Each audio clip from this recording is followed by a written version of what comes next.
আজকের মাহফিলের প্রধান আলোচক জনাব হযরত মাওলানা মুস্তাফা মাহবুবুল আলম, জনাব হযরত মাওলানা মুস্তাফা মাহবুবুল আলম, আল কুরআন এন্ড কোরআনিক সায়েন্স ডিপার্টমেন্ট, আল আজহার বিশ্ববিদ্যালয় মিশর। আমি মুহতারামকে তার সারগর্ব রাখার জন্য আহ্বান জানাচ্ছি।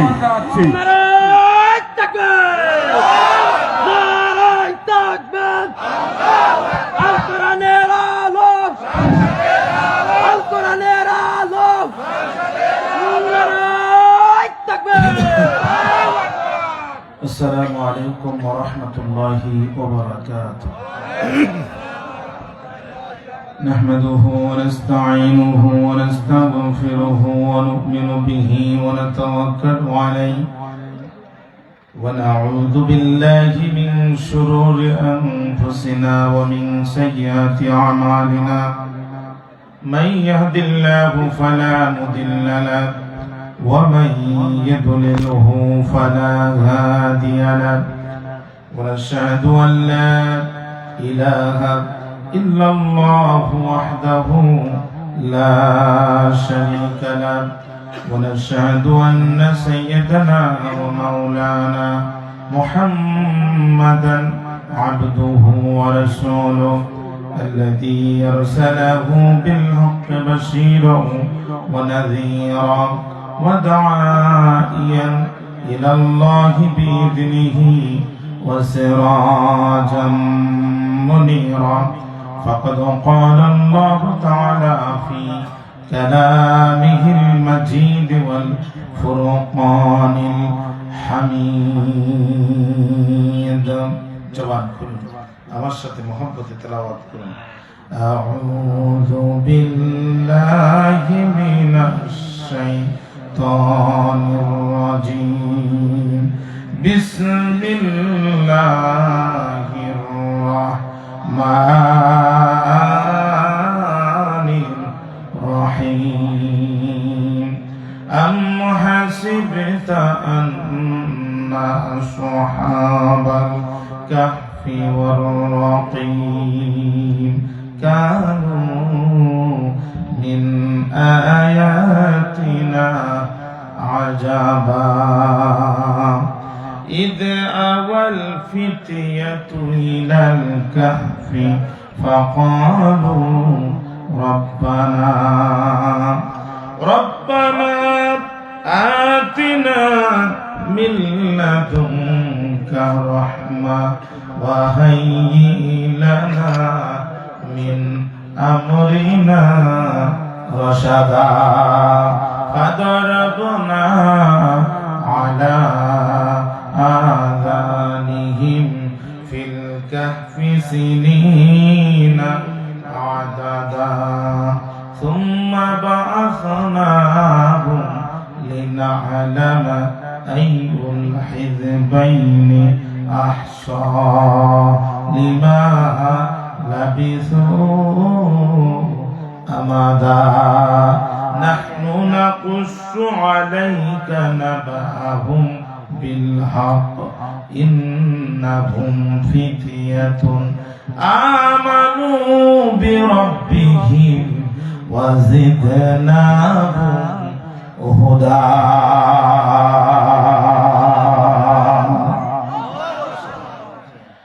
قال رسول الله صلى الله عليه وسلم من حفظ 10 آيات من أول سورة الكافي 10 من الدجال أو كما قال عليه الصلاة والسلام اقرأ فلان فإنها سكينة تنزلت عند القرآن أو تنزلت للقرآن أو كما قال عليه الصلاة والسلام إن الله وملائكته يصلون على النبي يا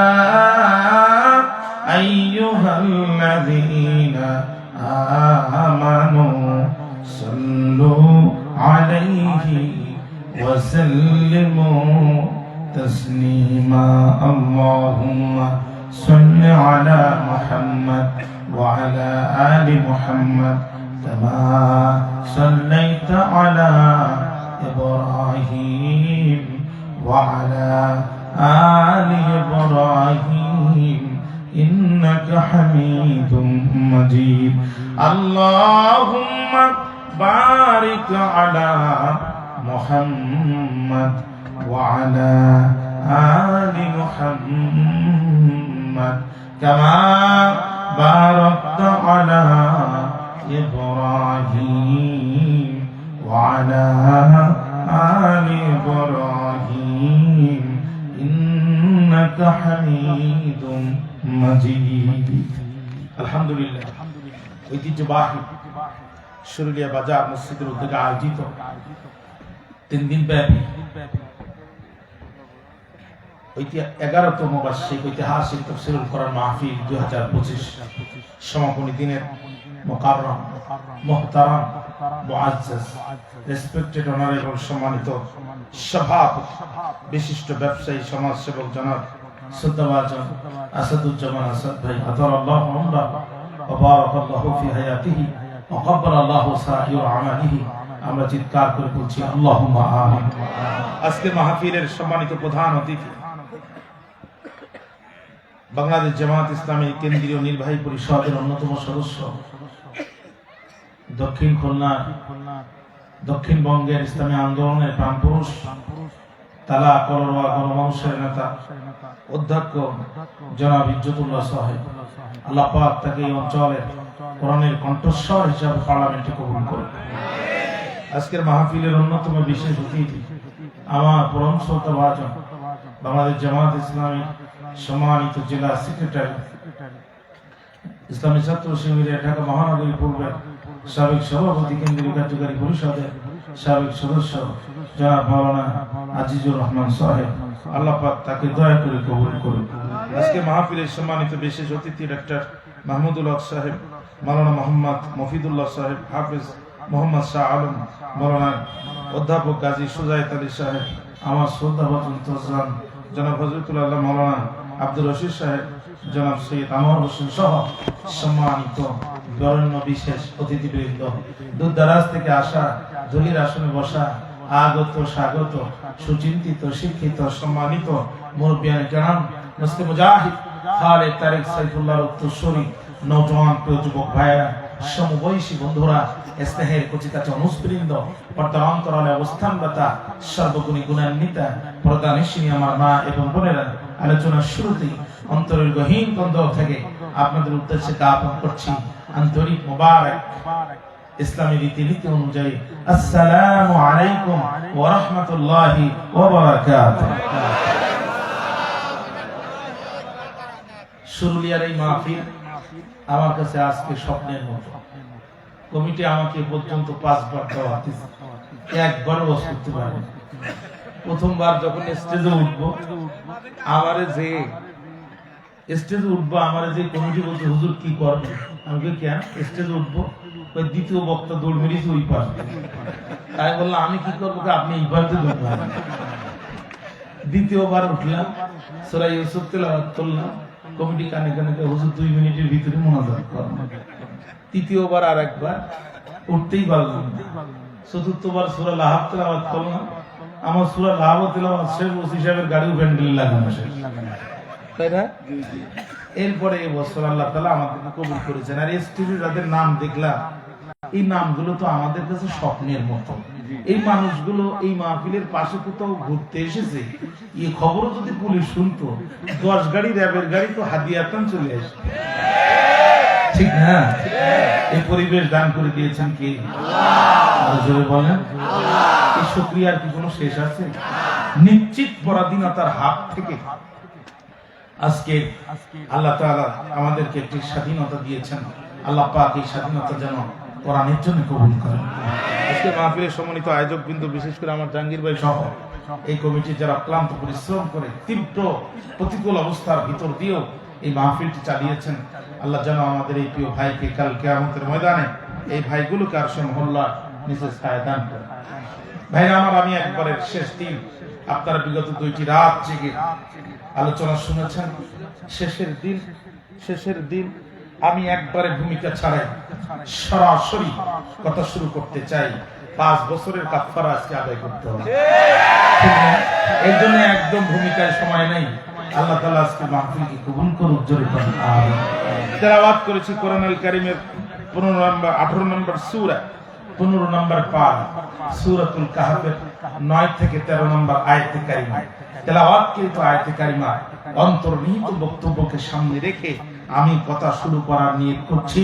আল্লাহ তাআলা আমার কণ্ঠ এবং জবানকে, আমার কণ্ঠ এবং মেধাকে আপনাদের খেদমতে কবুল করুন। বাইরে আমার সূরাটির নাম হচ্ছে সূরাতুল কাহফ। কাহফ শব্দের অর্থ হচ্ছে গারুন ফিল জাবাল আও গারুন ফিল ওয়াদি, পাহাড়ের গুহা। আজ থেকে আনুমানিক 6000 বছর পূর্বে বর্তমান জর্দানের রাজধানী আম্মান শহর থেকে আনুমানিক 60 কিলোমিটার দক্ষিণ পূর্বে ইবনে আব্বাস রাদিয়াল্লাহু তাআলা আনহুর বর্ণনা অনুযায়ী গানজালুস নামক পাহাড়ে হাইজুম নামক গুহায় কিছু সংখ্যক ইমানদারদের উপরে এক ঐতিহাসিক, মর্মান্তিক, হৃদয় বিদারক, নিষ্ঠুর, করুণ ঘটনার অবতারণা ঘটেছিল, যার বর্ণনা সূরাটির মধ্যে এসেছে। এজন্য সূরাটিকে বলা হয় সূরাতুল কাহফ, পাহাড়ের গুহা সূরা। আমার কথা কি বুঝতে কষ্ট হয়েছে? সূরাটির মধ্যে আয়াত সংখ্যা 110টি, সূরাটির মধ্যে রুকু সংখ্যা 12টি। গোটা পৃথিবীর সমস্ত মুফাসসিররা এ বিষয়ে ঐকমত পোষণ করেছেন। সূরাটি নাজিল হয়েছিল মক্কা, অতএব সূরাতুল কাহফ একটি মাক্কি সূরা। আমার ভাইরা, আমার বক্তৃতার 2 নম্বর পয়েন্ট হচ্ছে সাবাবে নুজুল, আসবাবে নুজুল, নাজিলের কারণ, অবতরণের প্রেক্ষাপট, কোন ঘটনার প্রবাহে সূরাটি নাজিল হয়েছিল। কোরআনের দাওয়াত বন্ধ করার জন্য মক্কার কাফেররা 2 জন বুদ্ধিজীবীকে পাঠালো মদিনার ইহুদিদের কাছে বুদ্ধি নিতে কোরআন কেমনে বন্ধ করা যায়। তাহলে সে যুগে কোরআন বন্ধ করত যারা কাফের ছিল তারা, আজ কোরআন বন্ধ করে যারা উপরে মুসলমানের লেভেল লাগায় ভিতরে কুফরি লালন করে তারা। 2 জন কাফের, একজনের নাম নজর ইবনে হারিস, আরেকজনের নাম উকবা ইবনে আবি মুইত। 2 জন যে মদিনার ইহুদিদেরকে বলছে আমাদেরকে বাঁচাও। কেন, কি হয়েছে তোমাদের? আমাদের ঘরের সন্তান মুহাম্মদ, বলেন সাল্লাল্লাহু, নিজেকে নবী দাবি করেছে। আমাদের সন্তানগুলো খায় আমাদের ঘরে, আন্দোলন করে মুহাম্মদের পক্ষে। এই যদি চলতে থাকে আগামী দিনে নেতৃত্ব কর্তৃত্ব কিছুই আমাদের হাতে থাকবে না, সব মুহাম্মদ সাল্লাল্লাহু আলাইহি সাল্লাম এবং তার উম্মতদের হাতে চলে যাবে। অথবা আমাদেরকে বাঁচাও। মদিনার ইহুদিরা বলছে দেখো সাবধান, সত্যি যদি সে আল্লাহর নবী হয়, সত্যি যদি সে আল্লাহর নবী হয়, তাহলে আমরা শুধু মদিনার ইহুদি কেন, তাম পৃথিবীর ইহুদিগুলো এক জায়গায় করে তাবিজ বানায়া গলার মধ্যে ঝুলায় রাখলে লাভ হয় না। আমরা 3টা ট্যাবলেট দিচ্ছি, ক্যাপসুল দিচ্ছি, এই 3টা ট্যাবলেট আগে প্রয়োগ করে দেখো সে আল্লাহর নবী কি নবী না। কি সেইটা? 1 নাম্বার, তার কাছে প্রশ্ন করো রূহ কি এবং তার তাৎপর্য কি। 2 নাম্বার প্রশ্ন, সেই বিস্ময়কর এবং বিস্ময়কর যুবক কারা, যাদের ঘটনা অত্যন্ত বিস্ময়কর। 3 নাম্বার প্রশ্ন, সেই মহান ব্যক্তিকে যিনি মিনাল মাশরিকি ইলাল মাগরিব, ফ্রম ইস্ট টু ওয়েস্ট, পূর্ব থেকে পশ্চিম পর্যন্ত সমগ্র পৃথিবী পরিভ্রমণ করেছেন এবং তার ঘটনা কি। ভাইরা আমার, 3টা প্রশ্নে জেনে নিয়ে মক্কার কাফেররা মদিনা থেকে কাফেররা মক্কায় ফিরে আসলো। আল্লাহ রাসূলকে প্রশ্ন করলো তুমি না সত্য নবী? আল্লাহ রাসূল দায়িত্বহীন কণ্ঠে জবাব দিলেন লা শাক্কা ফীহি, তার মধ্যে কোনো সন্দেহ নাই। তাই যদি হয় তাহলে তুমি বলো, তাই যদি হয় তাহলে তুমি জবাব দাও, রূহ কি এবং তার তাৎপর্য কি। 2 নাম্বার, সেই বিস্ময়কর যুবক কারা, যাদের ঘটনা অত্যন্ত বিস্ময়কর। 3 নাম্বার, সেই মহান ব্যক্তিকে যিনি পৃথিবীর পূর্ব থেকে পশ্চিম পর্যন্ত পরিভ্রমণ করেছেন। আল্লাহ রাসূল বললেন তোমাদের প্রশ্নের জবাব আগামীকাল দিব। ঘটনাবশত তিনি ইনশাআল্লাহ বলতে ভুলে গিয়েছিলেন। উলুমুল কোরআন, কোরআনের সায়েন্সের উপরে, কোরআনের বিজ্ঞানের উপরে এ পর্যন্ত যতগুলি কিতাব লেখা হয়েছে তার ভিত্তির কিতাব হচ্ছে 2টা। 1 নাম্বার আল বুরহান ফি উলুমিল কোরআন লিইমাম আস-সারকাশি রাহমাতুল্লাহ আলাইহি, 2 নাম্বার আল ইতকান ফি উলুমিল কোরআন লিহাফিজ জালালউদ্দিন সুয়ুতী রাহমাতুল্লাহ আলাইহি। আল ইতকান ফি উলুমিল কোরআনের মধ্যে হাফেজ জালালউদ্দিন সুয়ুতী রাহমাতুল্লাহ আলাইহি বলেন আল্লাহ রাসূল ইনশাআল্লাহ বলতে ভুলে যাওয়ার কারণে নবীজির উপরে একটানা 15টা দিন ওহী নাজিল হওয়া বন্ধ ছিল। এই সুযোগে মক্কার কাফেররা চতুর্দিকে অবান্তর ভিত্তিহীন কথা ছড়াতে লাগলো, নবী হওয়া এত সহজ, 3 প্রশ্নের জবাব দিতে যদি 15 দিন লাগে, বাকি প্রশ্নের জবাব কবে দেবে? আল্লাহ ডাক দিয়ে কয় জিবরিল আর করিস না দেরি, চলে যা তাড়াতাড়ি। মক্কার কাফিররা আমার নবীকে প্রশ্ন করে অপমান করতে চায়, আমার নবীর পক্ষে কাফেরদের প্রশ্নের জবাব আমি আল্লাহ নিজেই দিতে চাই। ভাইরা আমার, জিবরিল আমিন চলে আসলেন, সূরা কাহাফ নাজিল হয়ে গেল। দেশের নাম জর্দান, বাচ্চার নাম দাকিয়ানুস। বৈশিষ্ট্য তার তিনটা: 1 নম্বর জালেম, 2 নম্বর নিষ্ঠুর, 3 নম্বর মূর্তিপূজক। সম্প্রতি আমাদের দেশ থেকে যিনি পিছন দিক থেকে সফর করেছেন উনিও দাকিয়ানুস, তবে লেডিস ভার্সন। কি ভার্সন? তো মাল একই কিন্তু মডেল ভিন্ন। মাল একই, মডেল ভিন্ন। ভাইরা আমার, খেয়াল করেন কত বড় জালেম হলে পরে ফেরাউন মুসা আলাইহিস সালামের জন্ম হতে দেবে না। এজন্য ছোট ছোট বাচ্চাগুলোকে হত্যা করার নির্দেশ দিতে পারে। কি জাতের জালেম হলে পরে নমরুদ জীবন্ত পয়গম্বর ইব্রাহিম আলাইহিস সালামকে অগ্নিকুণ্ডে নিক্ষেপ করার নির্দেশ দিতে পারে। কি জাতের জালেম হলে পরে সেটা জাল নিজের দেশের মানুষের ট্যাক্সের টাকা দিয়ে কেনা হেলিকপ্টার আর বন্দুক ব্যবহার করে উপরে উঠে গুলি করে ছোট ছোট বাচ্চাগুলোকে হত্যা করতে পারে। দাকিয়ানুস সারা দেশে রেড অ্যালার্ট জারি করে দিল, মার্শাল ল দিয়ে দিল, অর্ডিন্যান্স জারি করলো, হুকুম জারি করলো, বিধান জারি করলো। কি সেইটা? আমার দেশে থাকবে যারা মূর্তি পূজা করবে তারা, আমার দেশে থাকবে যারা মূর্তির পায়ে সিজদা দিবে তারা, আমার দেশে থাকবে যারা মূর্তিকে রব বলে মানবে তারা, আর এইটা মানবে না যারা, 2 ভাগে ভাগ হবে তারা। 1 ভাগ যাবে ক্রস ফায়ারে, আরেক ভাগ যাবে আয়না ঘরে। এই আইন জারি করলো যখন সারা দেশের মানুষেরা মেনে নিল তখন, কিন্তু প্রকাশ্য বিদ্রোহ করে এই আইন মানল না যারা 7 জন যুবকের একটি গ্রুপ, তারা এক জায়গায় হয়ে বলছে জীবন গেলে জীবন দিব, ঈমান দিব না। যে মূর্তির মুখে কুকুরে প্রস্রাব করে ওই মূর্তি কোনোদিন আমাদের রব হতে পারে না। বক্তব্য কি এ পর্যন্ত বুঝতে আপনাদের কোনো কষ্ট হয়েছে? তাহলে আমি আমার আলোচনার প্ল্যাটফর্ম তৈরি করে ফেলেছি। এখন আমি এখান থেকে ধারাবাহিকভাবে সম্মুখপানে প্রসার হতে চাই। আল্লাহ তাআলা আজকের মাহফিলকে দয়া করে কবুল করুন। ভাইরা আমার, চলেন সামনে যাই। 3টি প্রশ্ন করেছিল কাফেররা রাসূলের কাছে।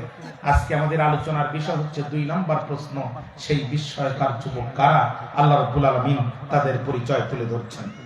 আল্লাহ রাব্বুল আলামিন বলেন, নাহনু নাকুসু আলাইকা নাবাআহুম বিল হক ইন্নাহুম ফিতয়াতুন আমানু বিরাব্বিহিম ওয়া জিদনাহুম হুদা। আর জোরে বলেন আল্লাহু আকবার।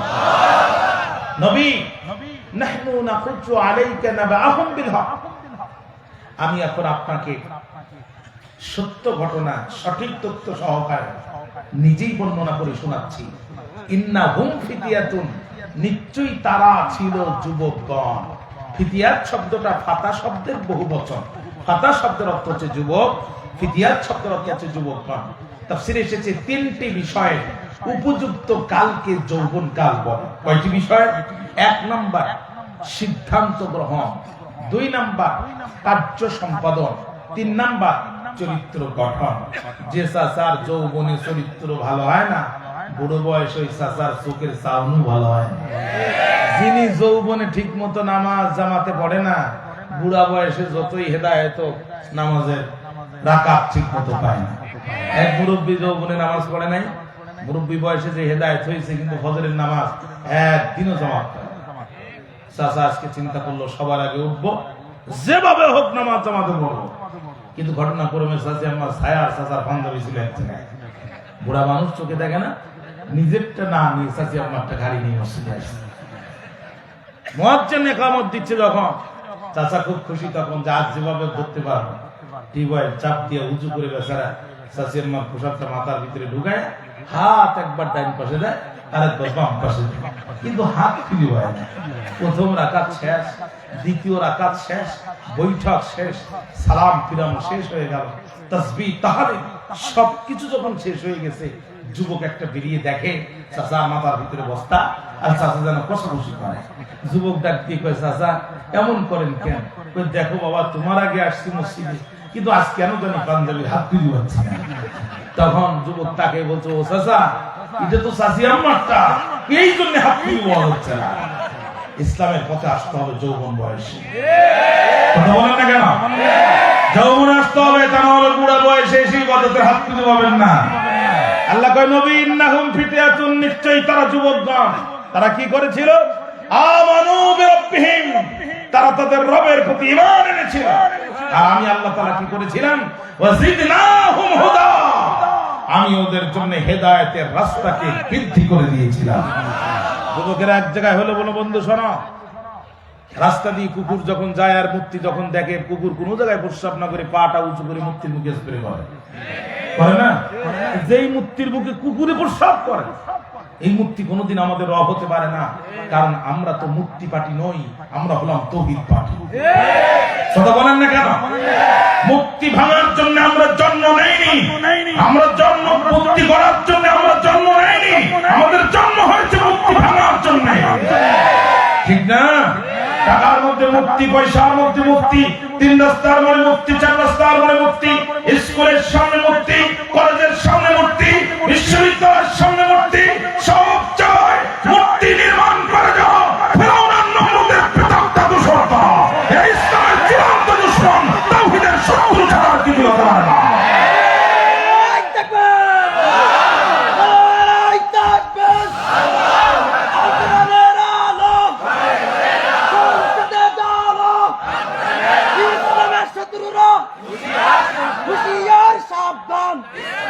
আমার ভাইরা,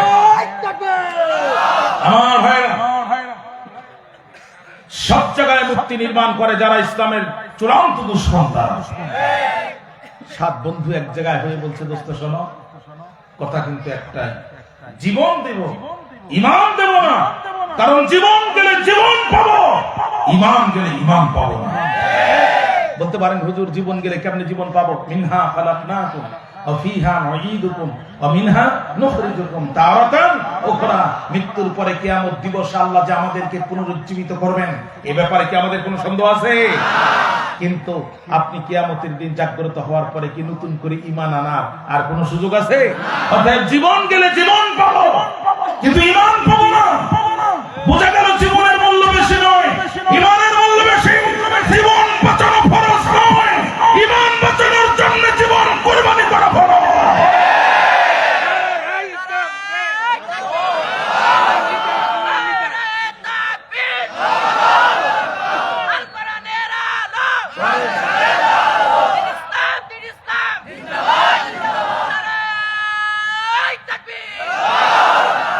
কিছু সংখ্যক ভাই জবাব দিচ্ছেন, ম্যাক্সিমাম মানুষ চুপ করে বসে আছেন, মানে আপনাদের উপরে তাকবীরের জবাব দেন খরচ হয়নি। কষ্ট হচ্ছে মনে হচ্ছে, বিরক্ত আপনার। আমি খুব সংক্ষিপ্ত কথা বলবো ইনশাআল্লাহ। আমার দিকে তাকান। 7 বন্ধু মিলে বলছে, জীবন গেলে জীবন দিব, ঈমান দেব। প্রকাশ্যে বিদ্রোহ করে 7 জন যুবক যখন এই ঘোষণা দিল, ডিবি হারুন বিষয়টা টের পেল। কে টের পেল? আপনারা আবার তফসিরে ডিবি হারুনের নাম খুঁজতে যাই না, তাহলে কিন্তু পাবেন না। তদানীন্তন গোয়েন্দা সংস্থায় কারা ছিল আমি তফসির খুঁজে পাইনি, এই জন্য ডিবি হারুনের নামটা বললাম যাতে আপনারা একটু সহজে বুঝতে পারেন। ডিবি হারুন বিষয়টা টের পেয়ে তার ঊর্ধ্বতন কর্মকর্তা বেনজিরকে বলছে, স্যার লাইন তো খারাপ। কয় কি? প্রেসিডেন্টের এই নির্দেশ সারা দেশের মানুষ মেনে নিল, মানলো না। যা 7 জন যুবকের একটা গ্রুপ, তারা এদের কলিজার মধ্যে যে কি ঈমান, পাহাড় তুলেও যদি বুকের পরে চাপিয়ে দেন, ইসলাম থেকে এদেরকে দূরে রাখা যাবে না। বেনজির বলছে, কোনো কথা নয়, আগে গ্রেফতার কর। হ্যাঁ, তখন ডিবি হারুনি কয়, স্যার কেমনি করবো? এদের নামে তো মামলাই হয়নি। মামলা যা লাগে আমরা পরে দিয়ে নেবো, আগে ধর। তাহলে পৃথিবীর সব সরকার আগে মামলা করে পরে গ্রেফতার করে, স্বৈরাচার যারা গ্রেফতার করার পরে মামলা লাগায় তারা। হাজী সাহেব মক্কায়, মামলা হয় বাংলায়। কথা বল না? হাজী সাহেব কবরে, মামলা হয় 10 বছর আগে হাজী সাহেব কবরে, 10 বছর পরে হাজী সাহেবের নামে মামলা হয়েছে উপরে। চাষি আম্মা বুড়ি মানুষ হাঁটতে পারে না, লাঠি নিয়ে খোড়ায় খোড়ায় থানায় যে বলে, বাবা ওসি বড় বিপদে পড়েছি, নিজের কানে শুনেছি তোমার চাচার নামে মামলা হয়েছে, বাবা জানতে চাই তোমার চাচা কি করেছে। ওসি সাহেব কইছে আছে আম্মা চাচা খুব দুষ্ট মানুষ, আমার থানার সামনে ককটেল হামলা করেছে। বলছে বাবা এই ঘটনা কবে ঘটেছে? গতকাল রাত 8:30টার সময় ঘটেছে। বুড়া তো 10 বছর আগেই কবরে গেছে। ওই বুড়ার সাথে আমি বুড়ি মহাব্বতটা তো গভীর ছিল। আমি মেয়েদের বাড়িতে যেতাম যখন, বুড়া টেলিফোন করতো তখন, ওরে বুড়ি যত রাত হোক বাড়িতে আসো তাড়াতাড়ি, তোমার ছাড়া আমি কেমনে থাকতে পারি। সেই মহাব্বতের বুড়া 10 বছর আগে গেল খবরে, মাত্র 2 বার উঠলো ভোরে। একবার গত নির্বাচনে ভোট দেওয়ার সময়, আরেকবার তোমার থানার সামনে ককটেল মারার সময়। যে বেচারা মরার পরে কবর থেকে মুখে ভোট দিতে পারে, সুযোগ পেলে কিন্তু সে সামনে আবার উঠতে পারে।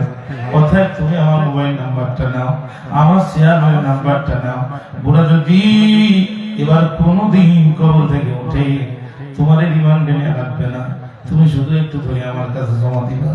আমি কাপড়ের কাপড়টা ধরে একটা প্রশ্ন করবো, বুড়ারে এত মহাব্বত ছিল দুনিয়ার উপরে, ও বুড়া আমি তুমি আমারে ভুলে চলে গেলে কবরে, কবর থেকে উঠে তুমি ভোট দেওয়ার সময় পাও, ককটেল মারার সময় পাও, আমার সাথে একটা বার দেখা করার সময় কি তোমার হয় না? বাইরে জানতে চাই এই জাতের মামলা সমাজে ছিল না ছিল না? আমি মাঝে মাঝে বক্তৃতা বলি, সিঙ্গাপুরে জুতা পালিশের জন্য মুচি নাই। মুচি বলেন তো আপনারা, ডিজিটাল মেশিন আছে, জুতা ঢুকাই দিবেন, পালিশ হয়ে বাইর হবে, ভিতরে ডলার দিয়ে। এখন বাঙালি যে যখন জুতা ঢুকাইছে আর পালিশ হয়ে বাইর হয়ে গেছে, বাঙালি তাকায় তাকে টাকা নেওয়ার লোক নেই। বাঙালি কাল বিলম্ব না করে ফটো আবিষ্কার করতেছে, যেখানে মানুষ নাই ওখানে টাকা দেওয়া যায়।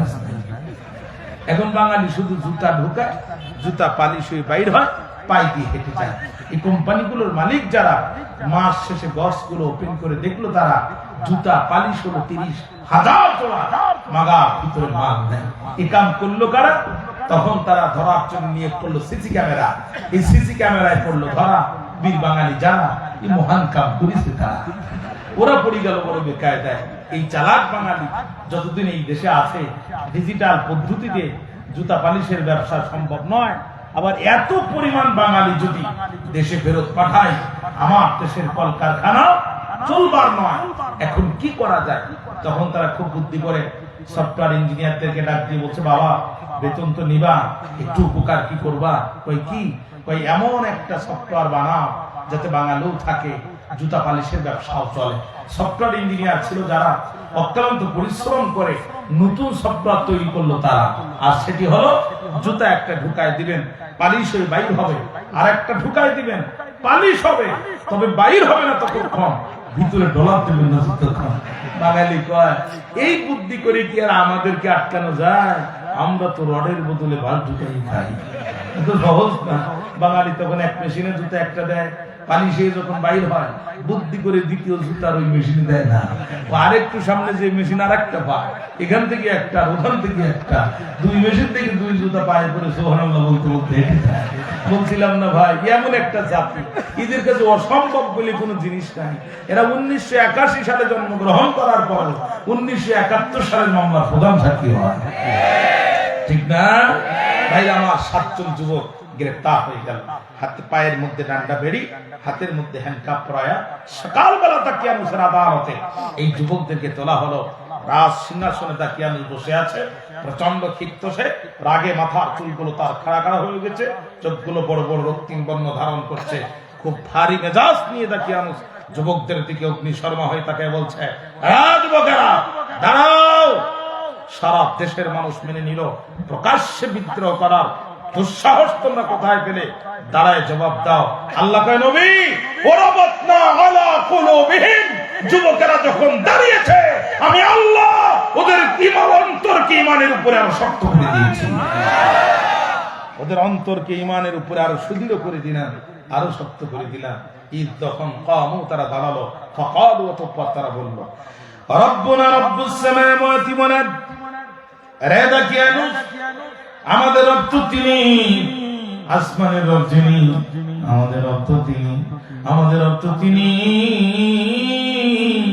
জমিনের রব যিনি, আমাদের রব তো তিনি, আমাদের রব তো তিনি, জীবন দান করেন যিনি, আমাদের রব তো তিনি, মৃত্যু দান করেন যিনি, আমাদের রক্ত তিনি মৃত্যুর পরে আবার পুনরুজ্জীবিত করবেন যিনি, আমাদের রক্ত তিনি পুনরুজ্জীবিত করার পরে জান্নাত আর জাহান্নাম দেবেন যিনি। ও প্রাণ ভাইরা, একটাবার চিৎকার করে বলেন তো দেখি সেই রবের নাম কি?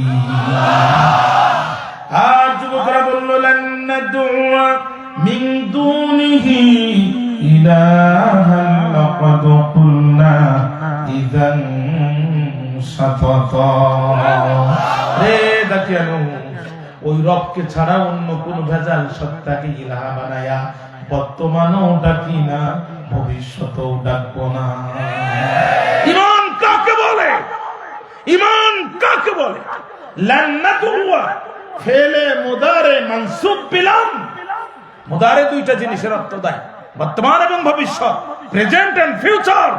লান নাদউয়া মিন দুনিহি আই লান নাদউয়া মিন দুনিল্লাহ, আল্লাহকে বাদ দিয়া ইলাহা অন্য কোন ভেজাল সত্তাকে ইলাহা বানায়া আইন দাতা বানায়া বর্তমানেও ডাকি না, জীবন থাকতে ভবিষ্যতেও ডাকবো না। ঈমান কাকে বলে? ঈমান কাকে বলে? ঈমান কাকে বলে? শুধু তাই না, নিজেদের ঈমান তো প্রকাশ্যে ঘোষণা করলো, এরপরে বলছে ইজান শাতাতা, তোর নির্যাতনে বাধ্য হয়ে যদি আল্লাহকে বাদ দিয়া অন্য কাউকে রব বলে ডাকি, সেটা আমাদের জন্য হবে বড় গর্হিত কাজ, বড় খারাপ কাজ। এ দেখিয়ে শুনে রাখো, হাউলাই কওমুন আত্তাখাযু মিন দুনিহি আলিহাতান, আমাদের এই কওমদের কি হলো, যারা আল্লাহকে বাদ দিয়া বিভিন্ন সত্তাকে রব বানায় রেখেছে। লাউলা ইয়াতুনা আলাইহিম বিসুলতানিন বাইন, আল্লাহকে বাদ দিয়ে অন্য কাউকে রব বলে ডাকা যাবে, তাদের কাছে কি অকাট্য দলিল আছে? যদি থেকেই থাকে তারা সেটা পেশ করে না কেন? ওমান আযলামু মিম্মান ইফতারা আলাল্লাহি কাযিবা, ওই ব্যক্তির চেয়ে বড় জালেম আর কে হতে পারে যে তার রবের নামে মিথ্যা প্রতিপন্ন করে? ভাইরা আমার, স্পষ্ট বক্তব্য শুনে রাখেন, হৃদয়ের কান দিয়ে শুনে রাখেন, দেহের সর্বশক্তি দিয়ে বলছি, আল্লাহকে বাদ দিয়ে যারা গাছকে সিজদা করে এরা যেমন মুশরিক, আল্লাহকে বাদ দিয়ে যারা গাছকে সিজদা করে এরা যেমন মুশরিক, আল্লাহকে বাদ দিয়ে যারা গরুকে সিজদা করে এরা যেমন মুশরিক, আল্লাহর আইন বাদ দিয়ে মানব রচিত আইনের পিছনে জীবন যৌবন টাকা পয়সা যারা ব্যয় করে এরা ঠিক তেমনই মুশরিক।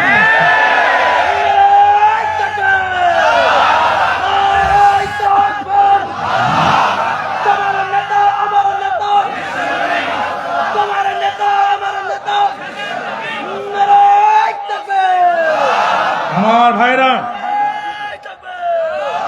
আমার ভাই কষ্ট হচ্ছে, মনে হচ্ছে আপনার মনোযোগ আছে আমার দিকে? যুবকেরা এই ঘোষণা যখন দিল, দাকিয়ানুস তখন তাকিয়ে বলছে, তোদের কথায় তো রাজাকার ঘৃণ পায়, তোদের কথা তো লাইন ভালো না। You have to change all of your decision within 3 days। 3 দিনের ভিতরে তোদের সমস্ত সিদ্ধান্ত পরিবর্তন করতে হবে। এদের পিতামাতা কোথায়? এদেরকে তোমাদের জিম্মায় 3 দিনের জন্য জামিন দিয়ে দিলাম। 3 দিনের ভিতরে যদি তারা তাদের সিদ্ধান্ত পরিবর্তন না করে, তাহলে তাদেরকে প্রকাশ্য দিবালোকে ফাঁসির কাস্টে ঝুলানো হবে অথবা শুলে চড়াই মৃত্যুবরণ করানো হবে। প্রথম দিন কেটে গেল, দ্বিতীয় দিন কেটে গেল, আগামী কাল সারেন্ডার করতে হবে। আজকে সন্ধ্যা রাতে যুবকরা এক জায়গায় হয়ে একজন আর একজনের চেহারার দিকে তাকায় আর মুস্কি হাসি দিয়ে বলছে, বন্ধু যা বলেছিলাম তাই, কথা কিন্তু একটাই, জীবন দিব, ঈমান দিব না। আগামীকাল দাকিয়ানুসের দরবারে আমরা হাজিরা দিব, আমরা সারেন্ডার করব, প্রকাশ্য দিবালোকে ফাঁসির কাছে আমরা ঝুলবো। রক্তাক্ত অবস্থা আমাদেরকে মাটির মধ্যে পুঁতে ফেলা হবে। কিয়ামতের দিন এই রক্তাক্ত জামা কাপড় নিয়ে আমরা আল্লাহর দরবারে হাজির হব। শহীদ পরিচয় দিয়ে মাথা উঁচু করে নবীদের আগে হেঁটে জান্নাতে চলে যাব। ভাইরা কি বলবো, কি বলবো? কিয়ামতের দিন আল্লাহ রাব্বুল আলামিন তেমন পৃথিবীর মানুষগুলোকে লোহার তামার ব্যারিকেড দিয়ে আটকাবেন। যখন আল্লাহ নিজেকে জাব্বার আর কাহার বলে পরিচয় দিবেন, তখন আল্লাহ নিজেকে জাব্বার আর কাহার বলে পরিচয় দিবেন যখন ইব্রাহিম আলাইহিস সালামের মতো পয়গম্বররা ভয়ে থরথর করে কাঁপতে থাকবে, তখন নূহ আলাইহিস সালাম কাঁপতে থাকবে, দাউদ আলাইহিস সালাম কাঁপতে থাকবে। কিন্তু ওই দিন এক শ্রেণীর মানুষ আল্লাহর ভয়ে কাঁপবে না, ও ভাইরা, তাদের কারোর হাত থাকবে না, তাদের কারোর পা থাকবে না, গলার মধ্যে ফাঁসির দড়ি থাকবে, বুকের মধ্যে চাইনিজ কোরালের দাগ থাকবে, পেটের মধ্যে এলএমজি, এসএমজি, AK-47 এর গুলি থাকবে। ওরা সেই দিন মাথা উঁচু করে আল্লাহকে ভয় পাবে না, ট্যামকিয়া হেঁটে হেঁটে জান্নাতের দিকে রওনা দেবে। আমার আল্লাহ ডাক দিয়ে বলবে, দাঁড়াও দাঁড়াও, তোমরা কারা, পরিচয়টা দিয়ে যাও। তখন তারা রব্বুল আলামিন, আমরা তো তারা দিন কায়েমের প্রয়োজনে তোমার ওহীর বিধানের আহ্বানে জীবন কোরবানি করে দিয়েছিলাম। যারা আল্লাহ, আমরা তারা, আল্লাহ আমরা শহীদ। এই যে দেখো, আমাদের হাত নাই, আমাদের পা নাই। রব্বুল আলামিন ডাক দিয়ে বলবে, বুঝলাম তোমরা শহীদ, কিন্তু কোথায় যাও? তখন তারা বলবে, রব্বুল আলামিন, আমরা জান্নাতের দিকে যাই। আল্লাহ বলবে, বান্দা জান্নাতের দিকে তো যাবা, জান্নাত তো তোমরাই পাবা, কিন্তু আমার কাছে আরো কিছু চাও। তখন তারা মুস্কি হেসে দিয়ে বলবে, রব্বুল আলামিন, জান্নাত দেওয়ার পরে তুমি আর আমাদের কি দিতে চাও? আল্লাহ বলবে, বান্দা যা চাও সব পাও, শুধু একবার আর একটা কিছু চাও। তখন তারা বলবে, রব্বুল আলামিন, সত্যি যদি তুমি কিছু দিতে চাও, জীবনটার একটি বারের জন্য ফিরিয়ে দাও, দুনিয়াতে আর একটি বার যাওয়ার সুযোগ করে দাও। দুনিয়াতে আর একটি বার যেতে চাই, তোমার নামের তাকবীর আর একবার বুক খোলায় দিতে চাই, বাতিলের বুলেটটা বুকের মধ্যে নিয়ে আরো একবার শহীদ হয়ে মাথা উঁচু করে তোমার দরবারে ফিরে আসতে চাই। আল্লাহ তখন ডাক দিয়ে বলবে, বান্দারে, এত নির্মম ভাবে শহীদ করলো তোদেরকে ফাঁসির কাস্টে ঝুলানোর পরও বাতিলের কলিজা ঠান্ডা হয় নাই। তোদের দেহটা 1 ঘন্টা পর্যন্ত গাছের গায়ে ঝুলায় রাখছে, 1 ঘন্টা পর্যন্ত ফাঁসির দড়িতে ঝুলায় রাখছে, পিটিয়ে মারার পরও কলিজা ঠান্ডা হয়নি। তোদের দেহটা ধরে নিয়ে রেল লাইনের উপরে ছেড়ে দিয়েছে, চলন্ত ট্রেনের উপরে চাপা পড়ে তোদের দেহটা 3টা খণ্ডে খণ্ডিত হয়ে গেছে। তারপরও তোরা সেই শাহাদাতের মৃত্যু আবার কেন চাস? তখন তারা ডাক দিয়ে বলবে, রব্বুল আলামিন, শাহাদাতের মৃত্যু দেখতে কষ্ট লাগে, কিন্তু বরণ করতে বিন্দু মাত্র কষ্ট লাগে না। ও রব্বুল আলামিন, একটা পিঁপড়া কামড়ালে যত না কম কষ্ট হয়, মালাকুল মউত আমাদের রূহটা তার চেয়েও বেশি কম কষ্টে বের করলো। ও রব্বুল আলামিন, রক্তে মাখা কাপড় চোপড় দিয়ে মাটিতে দাফন করা হলো, তোমার কবরের মাটি আমাদের কাফন পর্যন্ত স্পর্শ করলো না। এই যে দেখো, এখন টাটকা রক্ত আমাদের কাফনে লেগে আছে। রব্বুল আলামিন, সত্যি যদি তুমি দিতে যাও, শাহাদাতের মৃত্যুর মতো এত মর্যাদা আর পৃথিবীতে কিছুই হতে পারে না, আখিরাতেও কিছু হতে পারে না। আল্লাহ, সত্যি যদি দিতে যাও, বারবার জীবনটা ফিরে দাও, আর বারবার দুনিয়ার জমিনে যাওয়ার সুযোগ করে দাও। শুধু তোমার নামে তাকবীর দিব, আর বাতিলের কাছে শহীদ হয়ে তোমার দরবারে ফিরে আসবো। আমার ভাইরা, এই শাহাদাতের মৃত্যু আমরা চাই না। যত বড় মুফাসসির হন, যত বড় মুহাদ্দিস হন, যত বড় ফকিহ হন, ইসলামের যত বড় খাদেম হন, মৃত্যুর পরে কবরে থাকতে হবে। ইসরাফিল আলাইহিস সালামের দ্বিতীয় বার্ষিক ফুৎকার হবে, কবর থেকে আপনাকে উঠতে হবে, মিজান পুলছেরা পানি দিতে হবে, এরপরে আল্লাহর কাছে হিসাব কিতাব পেশ করে জান্নাতে যেতে হবে। আর আপনি যদি শহীদ হয়ে যান, মালাকুল মউত আপনার রূহটা বের করবে আর সরাসরি আল্লাহর জান্নাতের ভিতরে চলে যাবে। আল্লাহ, তুমি এই শাহাদাতের মৃত্যু দয়া করে আমাদেরকে ভিক্ষা দিয়ে দাও। ভাইরা আমার, যুদ্ধ চলছে ময়দানে। একজন কাফির আসলেন, আল্লাহ রাসূলকে বললেন, ইয়া রাসূলুল্লাহ, ইয়া হাবিবাল্লাহ, নবীজি আমাকে কালেমা পড়ায় দেন। আল্লাহ রাসূল কালেমা পড়ায় দিলেন। ওগো নবীজি, আমি এখন কি করব? রাসূল আমার বললেন, তোমার কাছে কি তরবারি আছে? আছে, কিন্তু ভাঙ্গা তরবারি। নবী বললেন, ভাঙ্গা তরবারি নিয়ে জিহাদের ময়দানে নামো। নমুসলিম সাহাবী ভাঙ্গা তরবারি নিয়ে জিহাদের ময়দানে নামলেন। আমার ভাইরা কাফেরদের আঘাত করলেন, কাফেরদের আঘাত তিনি নিজেও শহীদ হয়ে গেলেন। যুদ্ধ শেষ হয়ে গেল, যখন শহীদদের লাশগুলো এক জায়গায় করতেছে, তখন এমন সময় সাহাবীরা এসে বলছে, ওগো নবীজি, এই মানুষটি জীবনে একটি সিজদা দেয়নি, একটি রুকু দেয়নি, একটি রাকাত নামাজ লোকটি পড়লো না, একটা দিন রোজা লোকটি রাখলো না। যুদ্ধ চলাকালীন লোকটি আসলো আর কালেমা গ্রহণ করে জিহাদে অংশগ্রহণ করলো। এই লোকটির জানাজা পড়ো বা কি লাভ, না পড়ো বা কি লাভ? নবীজি আমার বললেন, সাহাবীরা কি বলতে চাও? সাহাবীরা ডাকতে বলে নবীজি আমাদের কেন জানি মনে হয় লোকটি জাহান্নামী। বিশ্বনবী বললেন সাবধান হে আমার সাহাবারা, তোমরা সাক্ষী দিচ্ছ লোকটি জাহান্নামী, মুহাম্মদ রাসূলুল্লাহ সাক্ষী দিচ্ছে লোকটি জান্নাতি। ভাইরা এই শাহাদাতের মৃত্যু আমরা চাই না?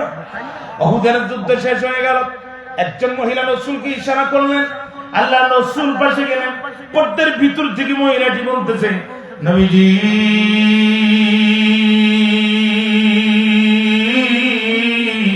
আমি আপনার চাচা আম্মা, আপনার চাচা হানজালা গত রাত্রে আমাকে বিয়ে করে বাসরে নিয়েছে। ও নবীজি হানজালা আমার সাথে মেলামেশা করেছে। ও নবীজি হানজালা জুনুব অবস্থায় ছিল, তার উপরে গোসল ফরজ হয়েছে। ইন দা মিন টাইম জিহাদের ময়দানে রণদামামা যখন বেজে উঠেছে, হানজালা তরবারি নিয়ে দৌড় দিয়ে বের হয়ে গেছে। আমি শুনেছি আমার স্বামী আপনার চাচা হানজালা শহীদ হয়ে গিয়েছে। অভিযোগ করার জন্য আসি নাই, অনুযোগ করার জন্য আসি নাই। নবীজি আপনার জ্ঞাতার্থে জানাতে এসেছি, আপনার চাচা হানজালাকে আপনি গোসল করাবেন নাকি এমনি দাফন করাবেন? আল্লাহর নবী চুপ থাকলেন কিছুক্ষণ, মুস্কি হাসি দিলেন, ডাক দিয়ে বললেন চাচি আম্মা আমি নবী, আপনি নবী না। আমি যে দেখি আপনি তো দেখেন না। আমার চাচা হানজালা শাহাদাতে আল্লাহ রাব্বুল আলামিন এত বেশি পরিমাণ খুশি হয়ে গিয়েছে, জান্নাতের পানি আর জান্নাতি ফেরেশতা দিয়ে আমার চাচাকে আল্লাহ গোসল করানোর ব্যবস্থা করেছে। আল্লাহ এই শাহাদাতের মৃত্যু তুমি আমাদেরকে ভিক্ষা দাও। জোরে করে আল্লাহুম্মা আমিন। ভাইরা আমার, যুবকদের সামনে সিদ্ধান্ত দুইটা। যুবকদের সামনে সিদ্ধান্ত কয়টা? দুইটা। এক নাম্বার শাহাদাতের জীবন, দুই নাম্বার আত্মগোপন। এখন আমি প্রথম পয়েন্টের আলোচনা শেষ করে ফেলেছি। দুই নাম্বার পয়েন্ট আত্মগোপন। আপনারা খুব মনোযোগ দেন, এই বিষয়ের উপরে আমি সমসাময়িক কিছু কথা বলতে চাই। ও ভাইরা, ইসলামের জন্য আত্মপরিচয় গোপন করা 100% জায়েজ। কথা বলছেন না কেন? আল্লাহ রাসূলকে আল্লাহ বলছেন নবী আপনি দাওয়াত দেন সিররান গোপনে, ফাসিররান অতি গোপনে। আল্লাহ ডাক দিকে মুসলমান টেনশন করো না, সিন্দুক বানাও মুসাকে ঢুকাও নীল দরিয়ায় ভাসাও। সিন্দুক বানায়া মুসাকে ঢুকায়া নীল দরিয়ায় ভাসানোর দায়িত্ব তোমার। যে ফেরাউন মুসাকে হত্যা করতে চায়, আত্মপরিচয় গোপন করে ওই ফেরাউনের দরবারে মুসাকে ঢুকায়া 100% নিরাপত্তা সহকারে লালিত পালিত হওয়ার যাবতীয় ব্যবস্থা তৈরি করে দেওয়ার দায়িত্ব আমি আল্লাহ। মুসা আলাইহিস সালামের মা সিন্দুক বানালো, মুসা আলাইহিস সালামকে ঢুকালো, নীল দরিয়ায় ভাসালো। ভারতীয় উপমহাদেশের প্রখ্যাত আরবি সাহিত্যিক মোহাম্মদ আবুল হাসান আলী নদভী রহমাতুল্লাহ আলাইহি অত্যন্ত বিদগ্ধ আরবি সাহিত্যিক, তার লেখা সাহিত্য আমরা আরব বিশ্বে দিয়ে পড়েছি। তিনি তার সাহিত্যের ভাষায় কত না সুন্দর করে লিখছেন। পরন্ত বিকালের সূর্য, নীল দরিয়ার ঢেউ আর মুসা আলাইহিস সালামের সিন্দুক, তিনটা মিলে যখন এক জায়গায় হয়ে ফেরাউনের রাজপ্রাসাদের দিকে নীল নদ মাড়িয়ে রওনা দিয়েছে, মনে হচ্ছে তাওহীদের এক বিশাল সভা মণিমুক্তার মতো জলজল করে মাথা উঁচু করে ফেরাউনের ঘাটির দিকে রওনা দিয়েছে। বিকাল বেলা আম্মা আসিয়া আর ফেরাউন দুইজন বসে বসে গল্প করতেছে। এমন সময় আম্মা আসিয়া লক্ষ্য করে দেখে ওই যে কি জানো মণিমুক্তার মতো জলজল করে আর নীল দরিয়ার ঢেউ দিয়ে ভেসে আসে। আম্মা আসিয়া তখন ফেরাউনকে ডাক দিয়ে বলছে ফারাও একটা করে তাকাও। ফেরাউন তাকেই বলতেছে এই ডিবি হারুন, গোয়েন্দা বিভাগে কারা আসো, তাড়াতাড়ি ওইটা তুলে নিয়ে আসো। ওরা যে তুলে নিয়ে এসে চিন্তা করলো সর্বনাশ, কিন্তু যে বাক্সের ভাব দেখতেছি এমন হয় সেই কোটালি পাড়া ৭৬ কেজি বোমা নাকি ৯৬ কেজি বোমা। এই বোমার ভিতরে কি আছে তা ঠিক নেই। এই বোমা যদি বাস্ট হয় শুধু আমরা মরবো না ফেরাউনও মরবে। আস্তে করে কান লাগাই দিয়ে দেখে মুসা আলাইহিস সালামের ট্যাটা কান্নার আওয়াজ পাওয়া যায়। ওরা কয় বাপ রে বাপ, মানুষের কান্নার আওয়াজ পাওয়া যায়। এই ডিজাইনের বোমা তো কোনোদিন দেখি নেই, কিন্তু বাস্ট হয়ে গেলে ফেরাউনও বাঁচবে না। ওরা খুলতে চায় না, জীবনে রিস্ক নিয়ে বক্সটা ওপেন করে দেখে বোমাও না বন্দুকও না, এত সুন্দর মাসুম বাচ্চা দেখা যায়। ওরে মানুষের বাচ্চা যে এত সুন্দর হয় আমাদের আগে জানাই ছিল না। সুবহানাল্লাহ। ওখান থেকে ওই গোয়েন্দা বিভাগের কর্মকর্তারা আম্মা আসিয়াকে ডাক দিয়ে বলছে মা গো আসিয়া, ও মা আসিয়া একবার আসিয়া বাচ্চাটা দাও দেখিয়া। আম্মা আসিয়া দৌড় দিয়ে চলে গেল, দুটি হাত পেতে দিল মনের অজান্তে। মুসা আলাইহিস সালাম লাফ দিয়ে আম্মা আসিয়ার কোলে চলে গেল। পাপাচার, দুরাচার, লম্পট, চরিত্রহীন, গাদ্দার ফেরাউনের সাথে দীর্ঘ দাম্পত্য জীবনে যত কষ্ট আসিয়ার কলিজার মধ্যে ছিল। মুসা আলাইহিস সালাম কোলে যাওয়ার সাথে সাথে আসিয়ার হৃদয় পট থেকে সমস্ত দুঃখ কষ্ট নিমেষেই ডিলেট হয়ে গেল, দূরে চলে গেল। আম্মা আসিয়া চিন্তা করলো এই বাচ্চাকে যেভাবে হোক নিরাপত্তা দিতে হবে। কিন্তু সারা দেশে তো এখন চিরুনি অভিযান চলতেছে। কি অভিযান চলতেছে? কথা বলেন না কেন? কি অভিযান? চিরুনি অভিযান বুঝেন আপনারা? উকুন কামড়াবে বাম পাশে, চিরুনি দেবে ডান পাশে। ঘটনা ঘটবে রাজশাহীতে, আর পুলিশ আসবে সরুলিয়াতে। এর নাম কি? চিরুনি অভিযান। এর নাম চিরুনি অভিযান। সারা দেশে চিরুনি অভিযান চলতেছে। যেখানেই ছোট বাচ্চা পাচ্ছে, মুসা মনে করে ওখানেই ক্রস ফায়ার দিচ্ছে। এই বাচ্চাকে গোপনে নিরাপত্তা দেওয়া যাবে না। ফেরাউনের এনএসআই ইন্টেলিজেন্স জেনে ফেলবে, এই বাচ্চাকে তারা মেরে ফেলবে। সুতরাং এই বাচ্চাকে একটু কৌশল করে ফেরাউনের সামনে নিরাপত্তা দিতে হবে। মুস্কি হেসে প্রেমময় কণ্ঠে দুটো হাত আবেগে বাড়ায় দিয়া আম্মা আসিয়া ফেরাউনকে ডাকছে, ওগো স্বামী ভাড়াও, একটাবার এসে শুধু তাকাও। ফেরাউন এসে তাকেই বলছে, আসিয়া এই মনে হয় সে মুসা।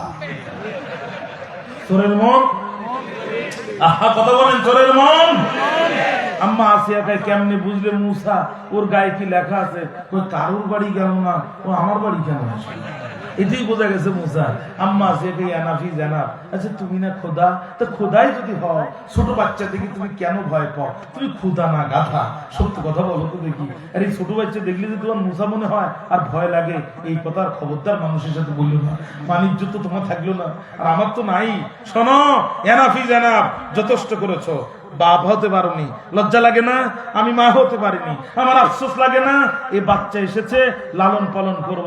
এই বাচ্চাকে যদি মারো, তোমার সংসারের গোষ্ঠী মারি, তোমার সংসার করব না। 2 নাম্বার যে ক্যান্টনমেন্টে দেখতেছো, এ মাল কিন্তু সব তোমার না। গোপনে 20টা ব্রিগেডিয়ার জেনারেল আমার আছে, 200 ক্যাপ্টেন আমার আছে, 5000 সেকেন্ড লেফটেন্যান্ট আমার আছে, 20,000 সৈন্য আমি গোপনে পুশ করে রেখে দিয়েছি। এই বাচ্চার দিকে চোখ তুলে তাকাবো, সর্বপ্রথম বিদ্রোহ তোমার ক্যান্টনমেন্ট থেকে শুরু হবে। আসিয়া কয়, ফেরাউনকে, আসিয়া বলিস কি? কয়, বাচ্চা যদি মারতে চাও, বাচ্চাটার দিকে একটাবার তাকাও তো দেখি, ও কি মারার মতো বাচ্চা? ফেরাউন তাকেই বলছে, আসিয়া আমার তো চোখ ঠান্ডা হয়ে গেছে। আম্মা আসিয়া ফেরাউনের এই অদ্ভুত কথা শুনে সেদিন যে মন্তব্য করেছিল, আসিয়ার মুখের কথাকে আল্লাহ তাআলা কোরআনের আয়াত বানায় দিয়েছে। আল্লাহ পাক সূরাতুল কাসাসের মধ্যে বলছে, কুররাতু আইনুল লি ওয়া লাকা। আসিয়া বলছে, ও ফেরাউন, তোর চোখ ঠান্ডা, আমার চোখ ঠান্ডা। লা তাকতুলুহু, এই বাচ্চাকে তুই করতে পারবি না হত্যা, যেহেতু তোর চোখ ঠান্ডা হয়ে গেছে, আমার চোখ ঠান্ডা হয়ে গেছে। আল্লাহ কয়, মুসার চেহারা ভালো করে দিয়া এমন ইশারা দিয়ে দিয়েছি, আসিয়াও খুশি, ফেরাউনও খুশি। বুঝতে পারলো না আত্মপরিচয় গোপন করে আমি ওখানে কাকে ঢুকিয়েছি। আল্লাহ যদি মুসা আলাইহিস সালামের আত্মপরিচয় গোপন করে ফেরাউনের দরবারে ঢুকাতে পারে, আমার যুবকেরা কেন আত্মপরিচয় গোপন করে বিশ্ববিদ্যালয়ে কোরআনের দাওয়াত দিতে পারবে না?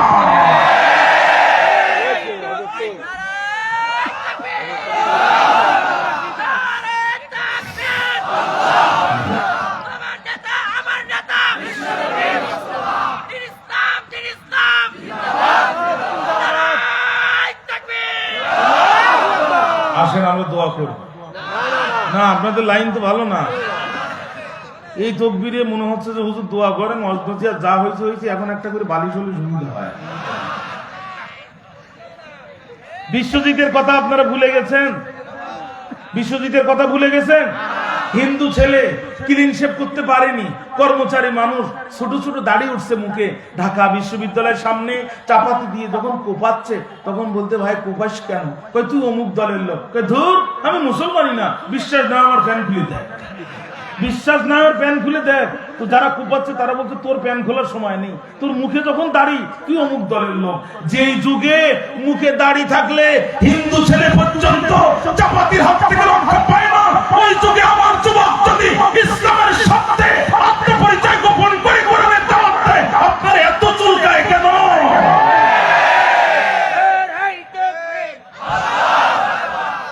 ঠিক না? ঠিক না? খেয়াল করেন, খেয়াল করেন। আসিয়া বলতেছে, ফেরাউন এই বাচ্চা মারতে পারবে না। ফেরাউনকে, আসিয়া তোর কথা মানলাম, তবে খেয়াল রাখিস এ যেন বড়ই মুসা না হয়। আমার আর কোনো সমস্যা নেই, এ যেন বড়ই মুসা না হয়। আসিয়া বলতেছে, ও বিষয়টা আমার উপর ছেড়ে দাও। ফেরাউনকে, আসি একটু আমার কাছে দাও। ফেরাউনকে, আসিয়া একটু আমার কাছে দাও। আসিয়া কয় নাও। ফেরাউন কয় দাও। আসিয়া কয় নাও। ফেরাউন কয় দাও। আম্মা আসিয়া কয় তুমি কি করতে চাও? কয় আমি একটু বাচ্চাটা আদর করতে চাই। আসিয়া মনে মনে কয় কাফেরের বাচ্চা কাফের, তোর কলিজায় আদর আছে? তোর কলিজায় যদি আদর থাকতো, লাইট বন্ধ করে, ইন্টারনেট অফ করে, পৃথিবী থেকে রাষ্ট্রটা বিচ্ছিন্ন করে, বিমান যোগাযোগ বন্ধ করে, যৌথ বাহিনী নামায় দিয়ে এই ছোট ছোট বাচ্চার বুকে গুলি চালাতে পারতিস। কথা বুঝতে পারেননি মনে হয়। তোর কলিজায় কি আদর আছে? তোর কলিজায় আদর থাকলে এই ছোট মাসুম বাচ্চা তুই মারতে পারিস। কিন্তু যেহেতু চেয়েছে প্রেসিডেন্ট মানুষ, না দিয়ে উপায় নেই, দিয়েছে ঠিকই, খুব পজিশন নিয়ে দাঁড়ায় আছে।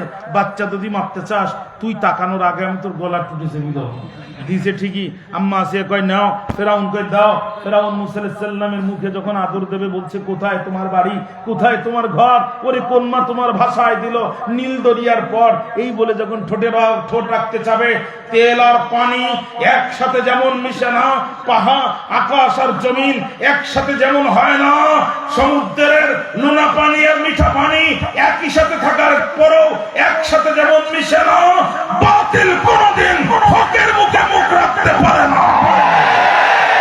মুসা আলাইহিস সালাম বাম হাতে সজোরে হাতটা পকেট থেকে বের করে রেখে, বিশ্ববাট পার, তুই না একটু আগে আমাকে রাজাকারের বাচ্চা বলে গালি দিলি, কথা বল না? তুই না সারা দেশে আমার বিরুদ্ধে চিরুনি অভিযান চালালি, এখন যখন বিপদে পড়েছিস তখন আমার মুখে মুখ দিচ্ছিস আর বলতেছিস গণভবনের 4 দরজা খোলা আছে, আসবে যখন বলবো তখন।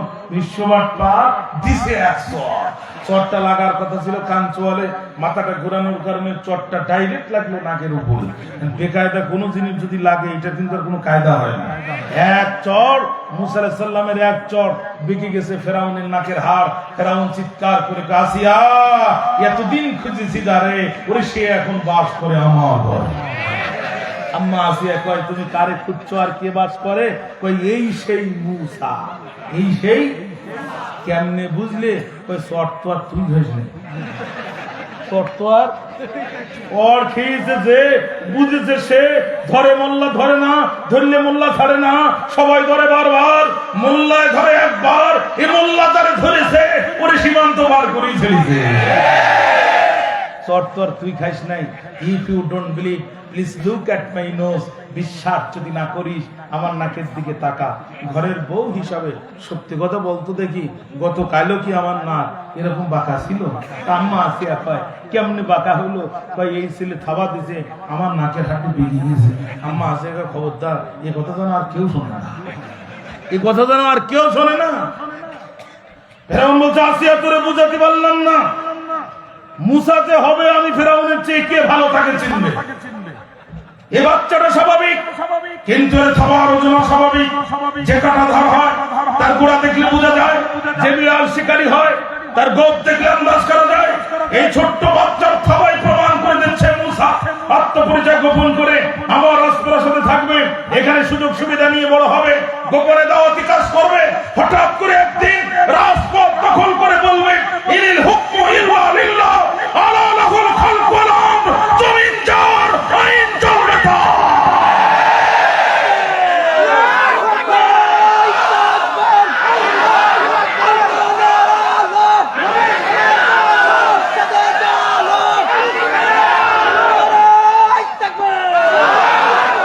আসিয়া কা ও ফেরাউন, আসিয়া কা ও ফেরাউন, তোমার এই ঢঙের কথা বাদ দাও।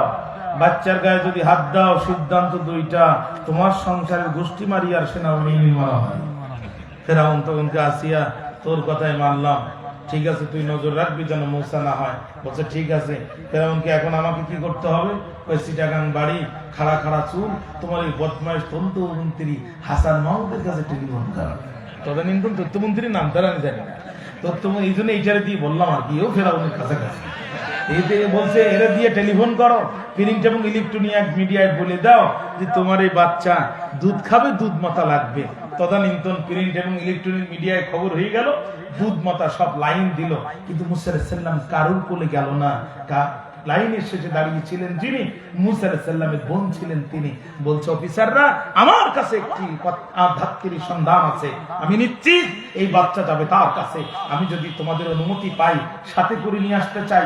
অফিসাররা বলল তাহলে তো খুব ভালো হয়, এই বাচ্চা নিয়ে আমরা আসি বড় বেকায়দায়, অনেকক্ষণ হলো এই বাচ্চাকে আমরা কিছুই খাওয়াতে পারি নাই, ধাত্রীর কাছে যদি এই বাচ্চা যায় আমরা তোমাকে পুরস্কার দিতে চাই, সেই সুযোগে আমিও জানতে চাই মুসা আলাইহিস সালামের বোন কি মুসা আলাইহিস সালামের পরিচয় দিয়েছিল নাকি পরিচয় গোপন করেছিল? মুরব্বি, ও মুরব্বি, পয়গম্বরের বোন যদি তার ভাইয়ের জীবন রক্ষার্থে পরিচয় গোপন করতে পারে, আমার যুবক ইসলামের স্বার্থে নিজের জীবন রক্ষার্থে কেন তার পরিচয় গোপন করতে পারবে না? মুসা আলাইহিস সালামের বোন যে মুসা আলাইহিস সালামের মাকে নিয়ে আসলো, বন্ধু কি বলবো, এই যে লোহার সামনে চুম্বুক নিলে চুম্বুক যেমন ক্ষিপ্র গতিতে চলে যায়, মুসা আলাইহিস সালাম মাকে দেখার সাথে সাথে ক্ষিপ্র গতিতে ঝাঁপ দিয়ে মায়ের কোলে চলে গেছে। আল্লাহ তো ইলহাম দিয়ে বহুত আগেই বলে দিয়েছে, ওয়াদাল্লাহি হক, ওরে মুসার মা, আমি আল্লাহর ওয়াদা মিথ্যা না, আমি আল্লাহর ওয়াদা সত্য। তোর মুসাকে তোর কোলে ফিরায় দিলাম, একটু নৌ ভ্রমণ করে নিয়ে এসে জীবনের নিরাপত্তা দিয়ে দিলাম। পৃথিবীর সবাই এখন জানবে তুই ওর দুধ মা, কিন্তু আমি আল্লাহর তুই জানবো তুই ওর আসল মা। ও মুসার মা, এখানেই শেষ না, এখন তোর জন্য কামরা বরাদ্দ হবে, মোটা অঙ্কের বেতন হবে, এনএসআই ইন্টেলিজেন্স তোর ডিউটি দেবে। তোর মুসাকে তোর কষ্ট করা লাগবে না, ও আসিয়ার সন্তান নাই, সারাক্ষণ আসিয়া কোলে নিয়ে দাঁড়াবে। ফেরাউনের পুলিশ, র‍্যাব, সীতা কোবরার বেতন বৃদ্ধি হয় 5 বছর পর পর, তোর বেতন বৃদ্ধি হবে তোর ইচ্ছার উপর। তুই শুধু একবার বললে ভালো লাগে না, চাকরি করব না, বেতন 3 গুণ হতে মুঠে দেরি হবে না, কারণ তোর মুসা তোর বুকে ছাড়া পৃথিবীর আর কোনো নারীর বুকে মুখ দেবে না। ও মুসার মা, তাই বলে আবেগে আপ্লবিত হয়ে তুই মুসার পরিচয়টা এখনই প্রকাশ করিস না, আবার তুই মন খারাপ করিস না যে আল্লাহ এত সুন্দর বাচ্চা দিলা, পরিচয় দিতে দিলা না, তুই মন খারাপ করিস না। আমি আল্লাহ কথা দিলাম, তোর মুসার আত্মপরিচয় গোপন করে ফেরাউনের দরবারে ঢুকাবো, ওয়াজাইলুহু মিনাল মুরসালিন, আর রাসূল পরিচয় দিয়ে তোর মুসাকে সম্মানের সাথে মাথা উঁচু করে গর্বের সাথে আত্মপ্রকাশ ঘটাবো। আল্লাহ যদি মুসা আলাইহিস সালামের আত্মপরিচয় গোপন করে ঢুকায় রাসূল পরিচয় দিয়ে আত্মপ্রকাশ ঘটাতে পারে, আমার যুবকেরা বিশ্ববিদ্যালয় পরিচয় গোপন করে ঢুকে কেন সমন্বয় পরিচয় দিয়ে আত্মপ্রকাশ করতে পারবে না?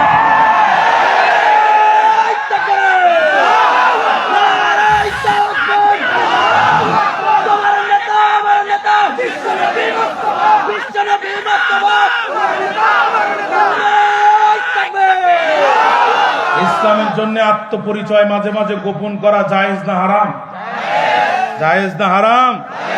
ইউসুফ আলাইহিস সালাম যখন তার ভাইদেরকে চিনতে পেরেছিল, আমি বহু ডকুমেন্ট এখানে যোগ করতে পারবো, রাত পার হয়ে যাবে। ইউসুফ আলাইহিস সালাম যখন তার ভাইদেরকে চিনতে পেরেছিল তখন পরিচয় দিয়েছিল না পরিচয় গোপন করেছিল? তোমাদের বাড়িতে কি আছে? কয় আমাদের আর একটা ভাই আছে, নাম কি তা? বিনিয়ামিন। মনে মনে কয় ওরেই তো দরকার। কয় ঠিক আছে নিয়ে আসো, এমন গম আমি দেবো 3 বছর তোমাদের আর কিছু করা লাগবে না। ওরা বাড়ি দিয়ে বলছে, আব্বা বিনিয়ামিনকে নিয়ে গেলে যে গম দেবে না আমাদের আর কিচ্ছু করা লাগবে না। বিনিয়ামিনকে নিয়ে আসার পরে বিনিয়ামিনের পাত্রের ভিতরে একটা পাত্র ঢুকাই দিয়ে কয় তোমাদের বাড়িতে কি আছে? কয় আব্বা আছে, নাম কি তা? ইয়াকুব আলাইহিস সালাম। কয় শোনো, আমার এই গায়ের জুব্বাটা তোমাদের বাবার কাছে দিবা, আর তোমার বাবাকে বলবা তোমাকে বাবা যদি নিয়ে আসো তোমাদের আর কোনোদিন কিচ্ছু করার প্রয়োজন হবে না। ভাইরা আমার, সন্তানেরা, ইউসুফ আলাইহিস সালামের জুব্বা ইয়াকুব আলাইহিস সালামের কোলের মধ্যে ছুরি দিয়ে, আব্বা আজিজ মিসের বড় ভালো মানুষ, তোমাকে যেতে বলেছে যা দেবে না, আমাকে আর কিছু বলা লাগবে না। ইয়াকুব আলাইহিস সালাম কয়, তোদের কি মাথা খারাপ? তোরা কিসের গমের চিন্তা করিস? আমি তো আমার ইউসুফের শরীরে টাটকা ঘেরান নাকে পাচ্ছি। আত্মপরিচয় ইসলামের জন্য গোপন করা জায়েজ না হারাম? এই আত্মপরিচয় গোপন করার কারণে আমার যুবককে গালিগালাজ করে যারা, স্বৈরাচারের নতুন চামচাটা। কথা কি এ পর্যন্ত ক্লিয়ার? তাহলে এখন দোয়া করে দেব, আর একটু সামনে আগাবো। আসহাবে কাফের যুবকদের সামনে সিদ্ধান্ত কয়টা ছিল? এই শাহাদাতের জীবন, তা না হলে আত্মপরিচয় গোপন। যুবকেরা বলল, চলো বন্ধু, আমরা যদি শহীদ হয়ে যাই তাহলে এই দেশের মানুষ ভয় পাবে, ইমানকে আর প্রকাশ্যে কেউ আনতে চাবে না। চলো আমরা পাহাড়ের গুহায় যাই, জীবন বাঁচানোর জন্য নয়, ইমান বাঁচানোর জন্য। যুবকেরা রওনা দিল। প্রতিমধ্যে একজন কৃষক ছিল, সাথে তার একটা কুকুর ছিল। কুকুরটি যুবকদের পিছন পিছন রওনা দেয়। যুবকেরা ডাক দিয়ে বলে, কুকুর রে, দাকিয়া নুসরে জ্বালায় বাঁচি না, তুমি মোটে ঝামেলা করো না রে কুকুর, তুমি চলে যাও। কুকুর আর আসিস না, তোরে বাধা দেই তারপরও কেন আসিস? কুকুরের জবান ভুলে গেল, কুকুর মানুষের মতো কথা বলা শুরু করল। কুকুর ডাক দিয়ে বলে, ওরে ইমানদাররা শোনো, তোমরা আশরাফুল মাখলুকাত, সৃষ্টির সেরা জাত। আমি কুকুর সৃষ্টির বড় নিকৃষ্ট জাত। আমি তোমাদের মতো সিজদা দিতে পারি না, ইসলামের জন্য আন্দোলন করতে পারি না, ইমানের জন্য লড়াই করতে পারি না, কিন্তু আমি কুকুর কথা দিলাম যে ইমান বাঁচানোর জন্য গুহার মধ্যে তোমরা রওনা দিবে, আমি সারাটি জীবন ওই গুহার মুখে দাঁড়িয়ে তোমাদের পাহারা দিব। ভাইরা আমার, যুবকেরা গুহার মধ্যে ঢুকে গেল, দুটি হাত বাড়ায় দিল। আল্লাহ রাব্বুল আলামিনের কাছে যুবকেরা দোয়া করলো, রব্বানা আতিনা মিন লাদুনকা রাহমাতাও ওয়া হায়্যি লানা মিন আমরিনা রাশাদা।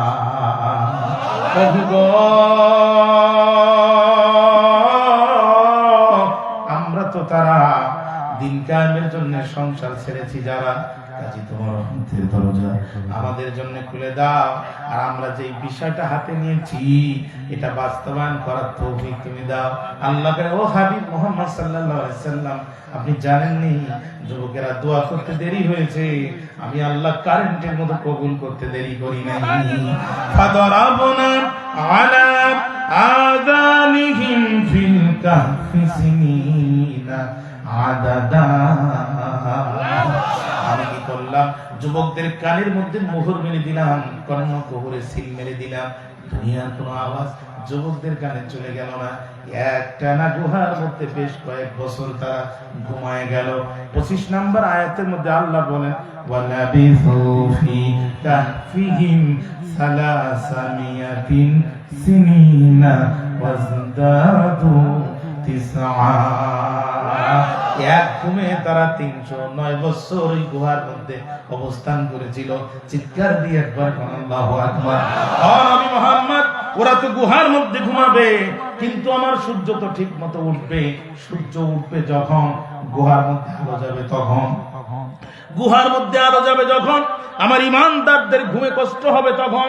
এজন্য আপনি দেখবেন, ওয়াতাওয়াশশামসা ইযা তালাআত তাযাওয়ার عن كهفهم ذات اليمين وإذا غربت تقرضهم ذات الشمال وهم في فجوة منه। আল্লাহু আকবার বলতে চায় না। আমি সূর্যকে বলে দিলাম, সূর্যরে আমার ইমানদারদের কষ্ট হবে। আজ থেকে তুমি যখন উদিত হবা তখন একটু ডান পাশ দিয়ে হেলে তুমি উঠবা, আর যখন অস্তমিত হয়ে যাবারে সূর্য একটু বাম পাশ দিয়ে হেলে অস্তমিত যাবা, যাতে আমার ইমানদারদের কষ্ট না হয়। আল্লাহু আকবার বলতে চায় না। একজন ইমানদারের কত মর্যাদা আমার আল্লাহর কাছে, যে সূর্যকে পর্যন্ত বলতেছে তুমি হেলে উঠো আর হেলে ডুবো, আমার ইমানদারের জন্য ঘুমে কষ্ট না হয়। জোরে বলুন না সুবহানাল্লাহ। আল্লাহ, এই ইমান তুমি আমাদের কলিজায় ভিক্ষা দিয়ে দাও। নবী,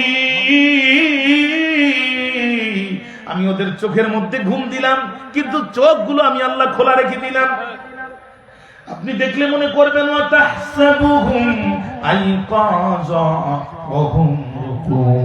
আপনি দেখলে মনে করবেন ওরা জাগ্রত, অথচ ওরা ঘুমান্ত। কারণ কি? মুফাসসির কিরামগণ বলেন, 309 বছর একটি দিন নয়, 2টা দিন নয়, 3টা দিন নয়, অগণিত দিন।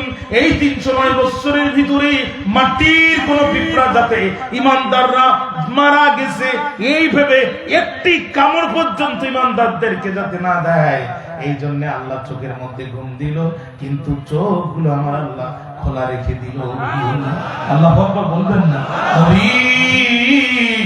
দীর্ঘদিন ঘুমালে, ডান পাশে যদি ঘুমায় ডান হাত প্যারালাইজ হয়ে যাবে, ডান পা প্যারালাইজ হয়ে যাবে। বাম পাশে যদি ঘুমায় বাম হাত প্যারালাইজ হয়ে যাবে, বাম পা প্যারালাইজ হয়ে যাবে। এজন্য আমি আল্লাহ কি করলাম? ওয়ানুকাল্লিবুহুম যাতাল ইয়ামিনি ওয়া যাতাশ শিমাল। আমি আল্লাহ নিজেই আমার কুদরতি হাত দিয়া কখনো যুবকদেরকে ডান থেকে বামে, আবার কখনো বাম থেকে ডানে আমি নিজেই পাশ করে দিতাম। আল্লাহু আকবার, আল্লাহু আকবার, আল্লাহু আকবার। আল্লাহ, তুমি ঈমান আমাদেরকে ভিক্ষা দাও। আল্লাহ, তুমি ঈমান আমাদেরকে ভিক্ষা দাও। নবী, আর ওদের যে কুকুরটা আছে ওই কুকুরটা কি করলো আপনি জানেন? নিওয়া কালবুহুম বাসিতুন যিরাআইহি বিল ওয়াসিদ। ওই কুকুরটা গুহার মুখে দুই হাত দুই দিকে দিয়া, দুই পা দুই দিকে দিয়া, গলাটা লম্বা করে, জিভটা বাহির করে এমন একটা ভাব নিয়ে আছে। নবী আপনি যদি এই কুকুর দেখতেন আপনি নিজেই ভয় পেতেন, শুধু ভয় পেতেন না, পিছন দিকে পালাতেন। দাকিয়ানুস সারা দেশে চিরুনি অভিযান চালায়, যুবকদেরকে পেল না, যখন বুঝতে পারলো তখন যুবকেরা এই গুহার মধ্যে পালিয়েছে। এই জন্য দাকিয়ানুস দলবল নিয়ে গুহার মধ্যে যখন ঢুকবে তখন কুত্তার অবস্থা থেকে দাকিয়ানুস ভয় পেয়ে গেছে যে কুত্তা যদি শুরুতে এই অবস্থা হয় আর গুহার মধ্যে একটা বাঘ থাকবে না, নিশ্চয়তা কি? কিছু এলাকার মহিলারা আছে খুব ডিয়ারে, পল্লী বিদ্যুতের মিটারের দামও দেয় না, লাইনও কাটতে দেয় না, আছে না? এখন মিটার রিডার অফিসার জোর করে গেছে লাইন কাটতে, মহিলা ঘর থেকে লম্বা দাও বাহির, লম্বা দা বুঝেন তো, সিকন ওইটা হিসু দা বলে, আপনারা কি বলেন? রামদা। হ্যাঁ, ওই বড় দা বাহির করে বলছো তোর কোপাই মেরে দাও, এত বড় সাহস, তুই আমার এখানে আসছে লাইন কাটতে। মিটার রিডার চিন্তা করলো এই যে রাগ বেশি, কোপ তো দেবে না, সত্যি সত্যি বেচারা দৌড় মারছে, মহিলাও পিছন পিছন দৌড় মারছে, উপায় না দেখি বেচারা খেজুর গাছে উঠেছে। মহিলা পিছনে দাঁড়ায় কাপড় বান্ধে আর কয় আমি শুধু উঠতে পারলাম না বলি তুই বুঝি, তবে আমিও যাচ্ছি, তুই উপরে উঠলো দুই করতে নিচে নামলো দুই। বেচারা ওখান থেকে থানায় টেলিফোন করতেছে, স্যার পুলিশ পাঠান, বর্তমানে আমার কন্ডিশন খুব খারাপ, আমি এমন এক অবস্থা আছি, উপরে উঠলেও বলে দুই কোপ, নিচে নামলেও বলে দুই কোপ। তাকিয়ানো চিন্তা করলো গুহার ভিতরে যদি এখন ঢুকি, সাপ একটা থাকবে না, বাঘ একটা থাকবে না, সিংহ একটা থাকবে না, শুরুতেই কুত্তা যে কায়দায় দাঁত খিজিয়ে এখানে ঝুঁড়ি এর ভিতরে গেলি তো এই দাকিয়ানুসের কলিজার মধ্যে এ ভয়কে দিয়ে দিয়েছে। দাকিয়ানুস তখন কি বলল? তোদের মারতে পারলাম না হাতে, তোদের মারবো ভাতে। পুলিশ অফিসাররা কোথায়? গুহার মুখ আটকায় দাও, কোন আলো বাতাস যেন গুহার ভিতরে প্রবেশ করতে না পারে, এদেরকে দম আটকায় মেরে ফেলে দিব। ভারতও ঠিক একই পলিসি অবলম্বন করলো। আমার পছন্দের দালাল সরকার বাংলাদেশে রাখতে পারবো না, গেটের মুখ খুলে দাও, বাংলাদেশ বন্যা দিয়ে ভাসায় দাও, ঠিক না? অতএব বাংলাদেশের এক নম্বর শত্রু আমেরিকা নয়, বাংলাদেশের এক নম্বর শত্রু জার্মান নয়, বাংলাদেশের এক নম্বর শত্রু সুইডেন নয়, বাংলাদেশের এক নম্বর শত্রু কানাডা নয়, বাংলাদেশের এক নম্বর শত্রু হচ্ছে ভারত। ভারতকে যারা শত্রু মনে না করে তারা এই রাষ্ট্রের শত্রু। ভারত 18টি বছর আমার দেশের সাধারণ মানুষের উপরে তার দলাল সরকার দিয়ে ক্রস ফায়ারের খরচ চালিয়েছে। ভারত সাপ্লা চত্বরে লাইট বন্ধ করে হাজার হাজার আর হাফেজদের কলিজার মধ্যে গুলি চালিয়ে দিয়েছে। ভারত বিডিআর পিলখানায় আমার দেশের গর্বিত 57 জন সেনা অফিসারকে নির্মমভাবে হত্যা করে আমার দেশের বিডিআরকে পঙ্গু করে দিয়েছে। ভারত আমার দেশের বিগত সরকার অবৈধ সরকারের সাথে গোপনে 41টি চুক্তি তারা বাস্তবায়ন করেছে। ভারত আমার দেশের ভিতর দিয়ে আমার দেশের খরচে ট্রানজিটের রাস্তা তৈরি করেছে। এরপরেও তারা ভারতকে শত্রু মনে না করে তারা এই রাষ্ট্রের শত্রু এ ব্যাপারে কোনো সন্দেহ নয়।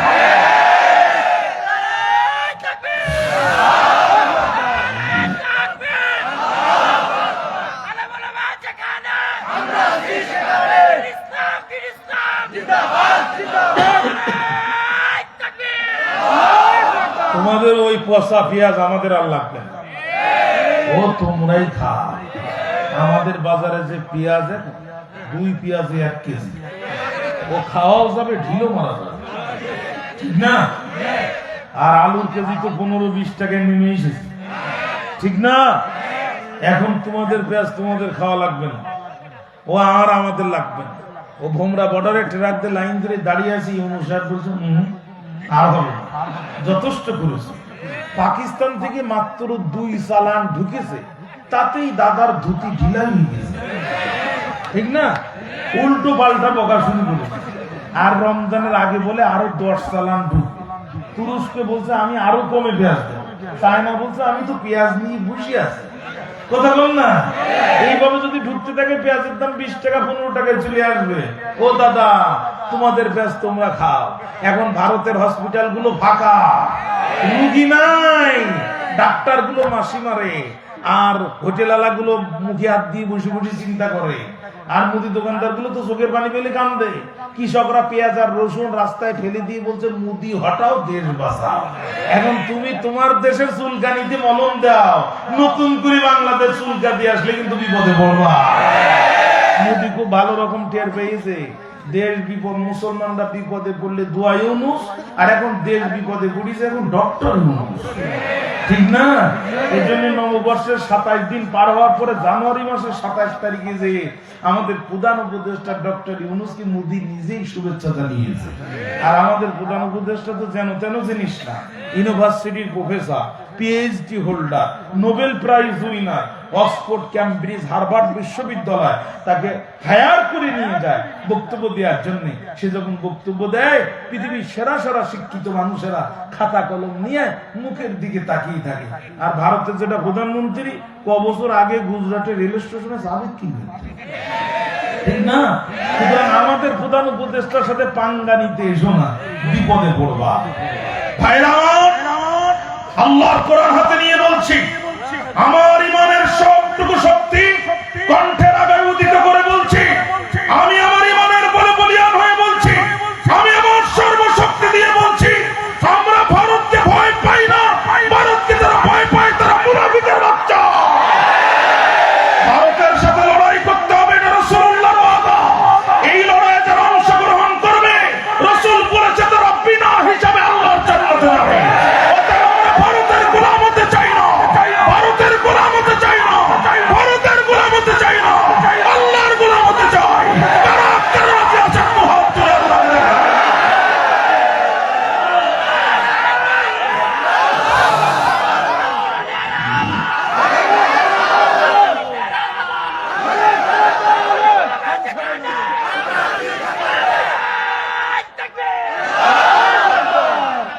আদামান।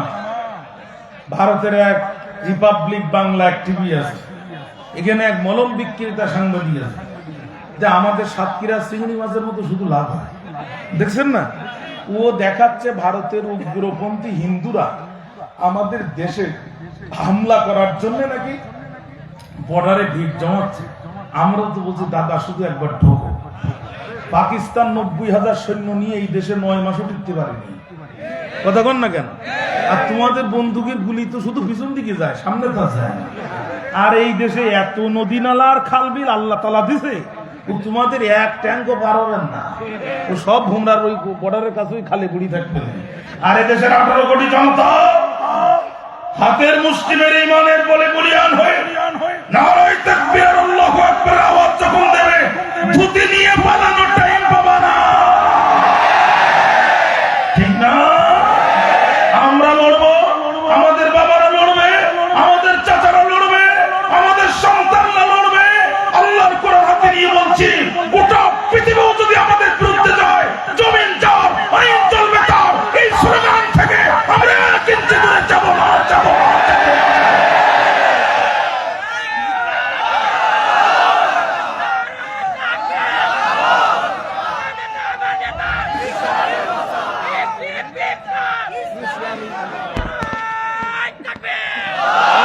ভাইরা, এবার খেয়াল করা, মনোযোগ আছে আমার দিকে। আল্লাহ এবার তার নবীকে এত কথা বলার আগেই বলে দিয়েছে, নবী আম হাসিবিতা, আপনি কি মনে করেন আন্না আসহাবাল কাহফি ওয়ার রাকিম, এই গুহাবাসী এবং ফলকবাসীদেরকে এভাবে রাখা আমার সৃষ্টি জগতের মধ্যে কি কোনো আশ্চর্য ব্যাপার? সুবহানাল্লাহ বললেন না? বলেন তো আপনাদের এই আকাশে খুঁটি কয়টা? ভারতে 2টা পাওয়া গেছে, আমেরিকায়, কানাডায় বিশাল আকার সামিয়ানার মতো খুঁটিবিহীন যে মহান রব রাখতে পারে, আসহাবে কাহফের 7 জন যুবককে 309 বছর ঘুম পড়ায় রাখা ওই আল্লাহর জন্য কি কোনো ব্যাপার?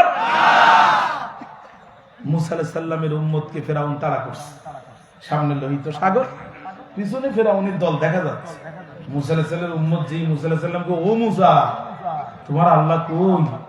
এত ওয়াজ করলে এখন তো বিপদের শেষ নেই, পিছনে ওই যে মালেরা এসে গেছে আর সামনে ওই যে সাগর। মুসা আলাইহিস সালাম কয় সাবধান, ইন্না রাব্বি সাইয়াহদিন, আমার আল্লাহ এখানেও পথ দেখাবে। আল্লাহ কয় মুসা আমি তো এই কথাটার জন্য অপেক্ষা করতেছি, হাতে আছে লাঠি, পায়ের নিচে মাটি, লাঠি দিয়ে আঘাত করবে একটা, রাস্তা পাবা 12টা। মুসা আলাইহিস সালাম হাতের লাঠি দিয়া মাটির পরে আঘাত করলো। আমরা তো রাস্তা তৈরি করলে শুকানোর পরে আবার মাটি দেই, আবার কাদা দিয়ে সাইজ করি, তাই না? কিন্তু এমন রাস্তা বেরোলো পায়ে কাদা লাগবে না, এই মুহূর্তে পার হওয়া যাবে। 1 মাইক্রো সেকেন্ড, 1 সেকেন্ড নয়, 1 সেকেন্ডকে 1000 বার ভাগলে হয় 1 মাইক্রো সেকেন্ড। 1 মাইক্রো সেকেন্ডেরও কম সময় আল্লাহ তাআলা লোহিত সাগরের বুক চিরে 12টি রাস্তা বাহির করে দিলেন। সেই আল্লাহ আসহাবে কাহফের 7 জন যুবককে 309 বছর ঘুম পাড়ে রাখতে পারবে না? হযরত আবু বকরের নাম আপনারা জানেন, নবীর বাল্যকালের সাথী, হিজরতের সাথী, রাসূলের কবরের পাশে যার কবর, নবীজির জান্নাতের সাথী। মৃত্যুর আগে বলতেছে শোনো, আমি যখন মারা যাব আমাকে গোসল করাবো, কাফন করাবো, জানাজা পড়াবো, আমাকে ধরে রাসূলের রওজার সামনে নিয়ে যাবো। খবরদার তোমরা কেউ হাত দিয়ে নবীজির রওজার গেট খুলবা না। আমার লাশ যাওয়ার সাথে সাথে গেট যদি এমনিতেই খুলে যায় তাহলে বুঝবা অনুমতি আছে, নবীর পাশে আমাকে শোয়াই দিবা। আর যদি গেট না খুলে সাবধান, কেউ আমাকে শোয়াবা না। হযরত আবু বকর মারা গেলেন, গোসল করানো হলো, কাপড় পরানো হলো, নবীজির রওজা শরীফের সামনে নিয়ে যাওয়ার সাথে সাথেই রওজা শরীফের দরজা খুলে গেল। ভিতর থেকে আওয়াজ আসতেছে, উদখুলুল হাবিবা ইলাল হাবিবি, কাল বিলম্ব করো না, বন্ধুকে বন্ধুর কাছে শোয়ায়া দাও। হযরত আবু বকরের সময় যদি এই ঘটনা ঘটতে পারে, আসহাবে কাহফের 7 জন যুবককে 309 বছর ঘুম পড়ে রাখা আল্লাহর জন্য কোনো ব্যাপার। হযরত ওমরকে চেনেন, যার খলিফার আমলে ইসলামের সবচেয়ে বেশি কালেমা পতাকা উদিত হয়েছিল। উনি জুমার নামাজে রিয়াজুল জান্নাহর ভিতরে রাসূলুল্লাহ যেই মেম্বারে দাঁড়িয়ে খুতবা দিতেন, হযরত ওমর ওই মেম্বারে দাঁড়িয়ে খুতবা দিচ্ছেন জুমার দিন, হাতে তার লাঠি। একই সময়ে 80,000 মাইল দূরে ইরাকের মাটিতে যুদ্ধ চলছে, এই যুদ্ধের নেতৃত্ব দিচ্ছেন নবীজির সাহাবী হযরত সারিয়া রাদিয়াল্লাহু তাআলা আনহু। একই সময়ে ওমর মদিনায় খুতবা দিচ্ছে, সেম টাইমে ইরাকে যুদ্ধ হচ্ছে, মাঝখানে পার্থক্য 80,000 মাইল। খুতবা দিতে দিতে হযরত ওমর হঠাৎ করে লাঠি উঁচু করে বলছে, ইয়া সারিয়াল জামাল আল জামাল, ও সারিয়া যুদ্ধের রণকৌশল পরিবর্তন করো, পাহাড়কে পিছনে রাখো, সৈন্য নিয়ে সামনে এগিয়ে যাও। যুদ্ধের ময়দান শেষে মদিনায় ফিরে হযরত ওমরের হাত ধরে সারিয়া রাদিয়াল্লাহু তাআলা বলছে, ইয়া আমিরুল মুমিনিন ওয়া খলিফাতুল মুসলিমিন, আপনি মদিনার মাটি থেকে আমাকে ডাক দিয়েছেন, আল্লাহর কসম ইরাকের যুদ্ধের ময়দানে আপনার ডাকের আওয়াজ আমার কানে শুনতে পেয়েছি। আপনার ডাকের আওয়াজ আমি কানে শুনতে পেয়েছি। আপনার পরামর্শ পাওয়ার পরে আমি কৌশল পরিবর্তন করে পাহাড়কে পিছনে রেখে সৈন্য নিয়ে যখন সামনে গিয়েছি, আল্লাহ তাআলা আমাকে বিজয় দান করেছে। ও ভাইরা, হযরত ওমরের সময় যদি এই ঘটনা ঘটতে পারে, আসহাবে কাহফের 7 জন যুবককে 309 বছর ঘুম পড়ায় রাখা আল্লাহর জন্য কোনো ব্যাপার। ব্যাস আমার ভাইরা খেয়াল করেন, আমর ইবনুল আস রাদিয়াল্লাহু তাআলা আনহু, তিনি রাসূলের আরেকজন জলিল কদর সাহাবী, তার নেতৃত্বে মিশর যখন বিজয় হলো, নীল নদের পানি শুকায় গেল। ওমর তখন প্রেসিডেন্ট ছিল।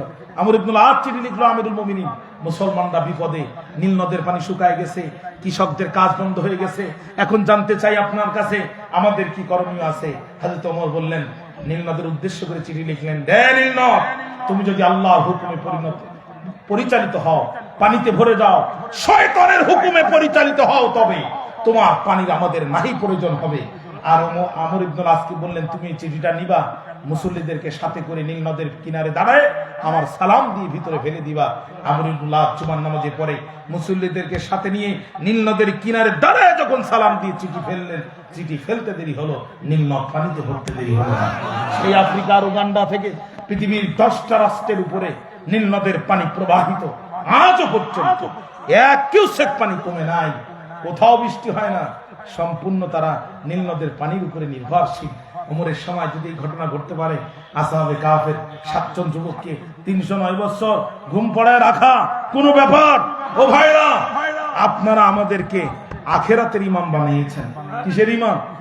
আমরা যদি মসজিদ থেকে উযু না করি বাড়ি থেকে উজু না করে জুব্বার মাথায় পাগড়ি বেঁধে সামনে যাই, আপনারা কেউ ধরতে পারবেন? ধরলি বলবেন বাড়িতে উজু করে কিছু করার আছে। কিন্তু আপনারা আমাদেরকে বিশ্বাস করে সামনে দিয়েছেন, জান্নাত জাহান্নামটা আমাদের উপরে নির্ভর করে ছেড়ে দিয়েছেন। ও ভাইরা, শুধু একটাবার রাষ্ট্রের ইমামতিটা আমাদের কাছে দেন। আল্লাহর কোরআন হাতে নিয়ে বলছি, গম নেওয়ার জন্য ইউনিয়ন পরিষদের সামনে আপনাকে যাওয়া লাগবে না, আমরাই খলিফা ওমরের মতো আপনার গম মাথায় নিয়ে আপনার বাড়ির সামনে পৌঁছায় দেব। ও ভাইরা, এই রাষ্ট্রের কোনো কিছুর অভাব নাই, এই রাষ্ট্রের কোনো কিছুর অভাব নাই। মাত্র 6 মাসে 80 টাকার আলু নেমে আসছে 15-20 টাকাতে, 300 টাকার পেঁয়াজ নেমে আসছে 40 টাকাতে। ও ভাইরা, এই রাষ্ট্রে শুধু সৎ চরিত্রবান নেতার অভাব, আর কোনো কিছুর অভাব নাই। মুহাদ্দিস আব্দুল খালেকের মতো, মুহাদ্দিস রবুল বাশারের মতো যদি 300 লোক এই দেশে পার্লামেন্টে থাকতো, বিশ্বাস করেন মাত্র 5 বছরের ভিতরে এই দেশের কাউরে আর ভ্যান চালানো লাগতো না, বিদেশিরা আমাদের দেশে কাজ করার জন্য আসতো। এই দেশে শুধু একটি জিনিসের অভাব, সেটা হচ্ছে সৎ চরিত্রবান নেতার অভাব। ঠিক না? আফসোস লাগে আমাদের, কষ্ট লাগে আমাদের। পাঞ্জাবি ধোকায় পড়বেন না, একটু হিসাব কিতাব করে কোরআনের পথে সামনে আগাবেন। সব তো দেখলাম, কমিউনিজম দেখলাম, ন্যাশনালিজম দেখেছি, সেকুলারিজম দেখেছি, বাবার শাসন দেখেছি, স্বামীর শাসন দেখেছি, কন্যার শাসন দেখেছি, স্ত্রীর শাসন দেখেছি। শুধু একটি বার 1000 বছর পূর্বে হেরা গুহায় নাজিল হওয়া এই কোরআনের শাসন দেখার মাধ্যমে আমরা খলিফা ওমরের শাসন ব্যবস্থা দেখতে চাই, হযরত আবু বকরের শাসন ব্যবস্থা দেখতে চাই। আল্লাহর কোরআনের শাসন ব্যবস্থা দেখার জন্য যদি হাতের প্রয়োজন হয় হাত দিব, যদি পায়ের প্রয়োজন হয় পা দিব, সর্বোপরি যদি চক্ষু দিতে হয় চক্ষু দিব, কল্লা যদি দেওয়া লাগে তারপরও কল্লা দিয়ে দিব। বাংলাদেশে কোরআনের নিজাম আমরা চাই। কারা রাজি আছেন? হাত তুলে আল্লাহ।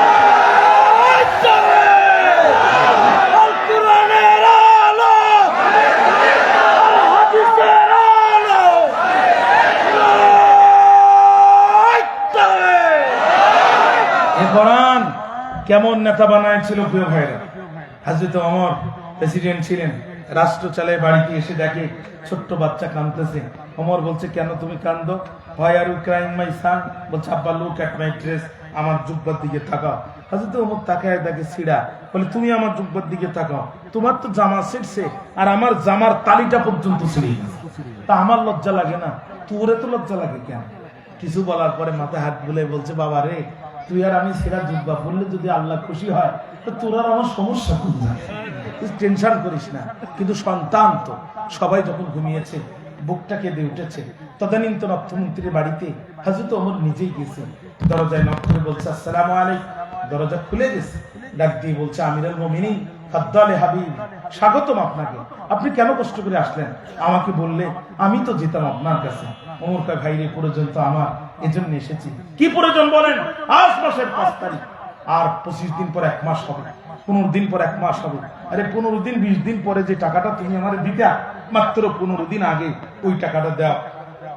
অর্থমন্ত্রী বলতেছে, আমিরুল মুমিনিন, আপনি প্রেসিডেন্ট আর আমি অর্থমন্ত্রী, আমি টাকা দিব আর আপনি নেবেন, এত চিন্তার কি আছে? ছোট্ট 2টা শর্ত আছে। আগামী 20 দিন বা 25 দিন মালাকুল মউত আজরাইল আলাইহিস সালাম আপনার কাছে আসবে না, শুধু নিশ্চয়তা একটু দেন। আর যদি ইনকেস আসে, তাহলে আল্লাহ এবং জনগণ বাইতুল মালের টাকা আপনাকে ক্ষমা করে দেবে, এই নিশ্চয়তা দেন। টাকা নিয়ে যান, নিশ্চয়তা দিতে পারবেন না, একটা দিনহার দিরহাম, একটি টাকা দিতে পারবো না, অর্থমন্ত্রীর পদ থেকে বহিষ্কার করবেন, করেন, কিছু যায় আসে না। অর্থমন্ত্রীর পদ বাঁচানো ফরজ না, ঈমান বাঁচানো ফরজ। হযরত ওমর জড়াইনে ধরে বুকের মাথার কপালের উপর চুমা দিয়ে বলছে, তোমার মতো অর্থমন্ত্রী যতদিন থাকবে, আমার মতো প্রেসিডেন্টটা কোনোদিনও পথ হারাবে না। এই কোরআন কি জাতের অর্থমন্ত্রী আর কি জাতের প্রধানমন্ত্রী তৈরি করেছিল? আমাদের অর্থমন্ত্রী আবুল মাল না। আবু শব্দের অর্থ হচ্ছে পিতা, আর মাল শব্দের অর্থ হচ্ছে সম্পদ। আবুল মাল মানে মালের বাপ। জুমালি মুদাবেলাই 22,000 কোটি টাকা পাচার হয়, সে কয় নাথিং ফোকাস, কোনো ব্যাপার নয়। ঠিক না? ঠিক না? আর ভারতের সাবেক অর্থমন্ত্রী এসকে বাল, কি নাম বললাম? আর আমাদের অর্থমন্ত্রী আবুল, বহু হিসাব কিতাব করে এই পর্যন্ত দেখলাম এই বালমাল দিয়ে রাষ্ট্র চলে না। রাষ্ট্র চালানোর জন্য কোরআনের মতো সংবিধান দরকার, আর খলিফা ওমরের মতো নেতা দরকার, যারা সিরা জুব্বা পরে মন্ত্রী হবে, জনগণের টাকা কুত্তার পায়খানার মতো হারাম মনে করবে। এই চরিত্রের মানুষ ছাড়া এই রাষ্ট্র কোনদিনও দুর্নীতিমুক্ত হবে না, হতে পারে না। ঠিক না? ঠিক না? এই জন্য পাঞ্জাবি ধোকায় পড়বেন না। দেখবেন মৌসুমের সময় 160 টাকার উড্ডি সাদা পাঞ্জাবি এয়ার রুটার ফ্যান দিয়ে এমন ফুলাবে, দেখলে মনে হবে গত পরশুদিন জান্নাত থেকে পালাই। ঠিক না? পরে দেখবেন এই যে ফেন্সিডির ব্যবসা করে, কথা বলেন না কেন? সৌদি আরব থেকে এক লোক আসছে, চিন্তা করলো রসুলের দেশ থেকে বাড়ি যাব, একটা টুপি নিয়ে যাব না, একটা পাগড়ি নিয়ে যাব না, একটা পাঞ্জাবি রুমাল তাজ নিয়ে যাব না, তা কি আর হয়?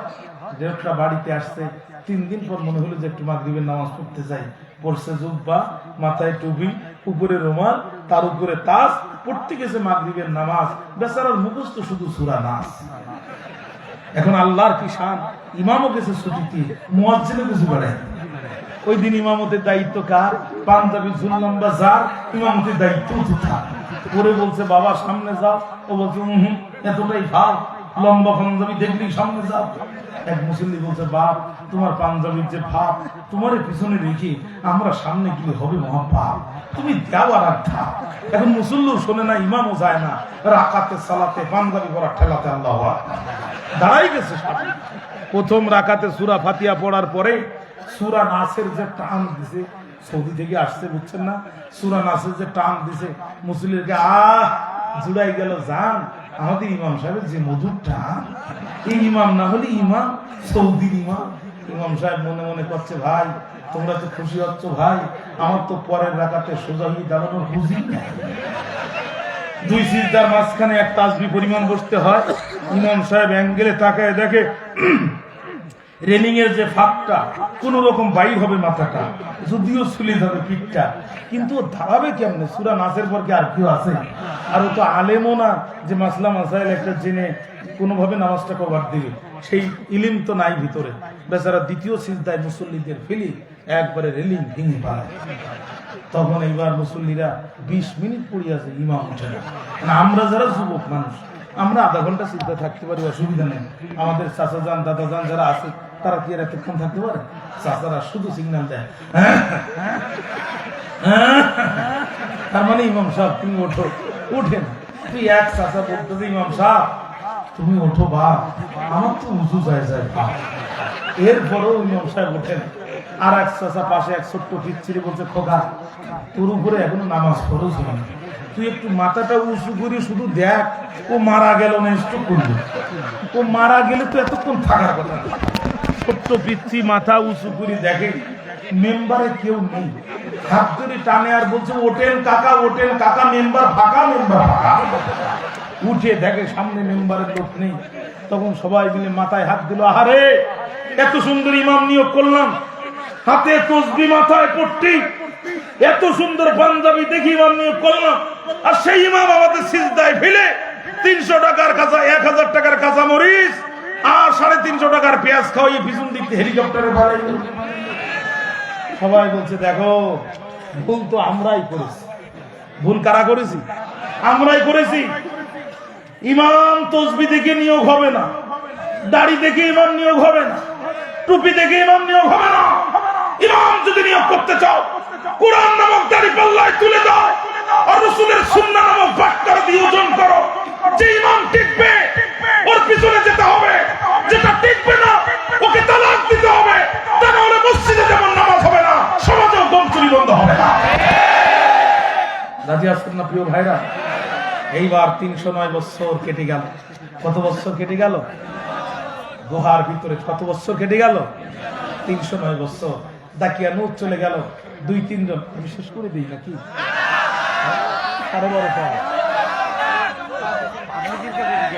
আমি শেষ করে দিই না, আপনাদের কষ্ট হচ্ছে তো? একটাবার আওয়াজ দেন তো, আল্লাহু আকবার।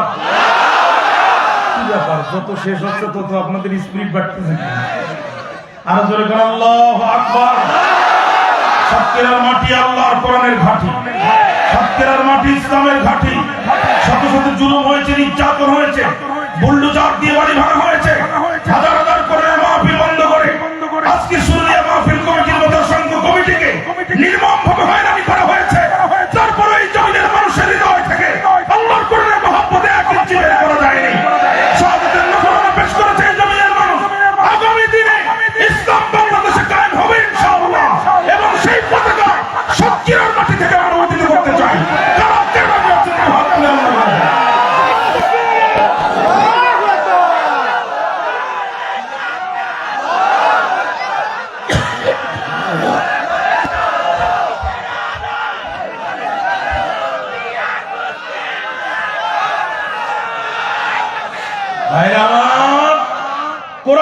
নামাজ কায়েমের কথা শুনলে যার মুখ অন্ধকার হয় ওর কলিজায় ঈমানের বাবাই নাই, এটা মুনাফিকের বাচ্চা।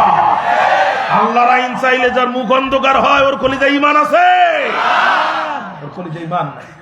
খেয়াল করেন ৩০৯ বছর পার হয়ে গেল, বর্তমান যে প্রেসিডেন্ট আসছে তার নাম তন্দ্রুস। কি নাম বললাম? ৫৮টি বছর তিনি রাষ্ট্রটি শাসন করেছিলেন। কিন্তু একটা ভয়ঙ্কর ঘটনা ঘটে গেল, মুসলমানরা তখন পরকালকে অস্বীকার করতে লাগলো।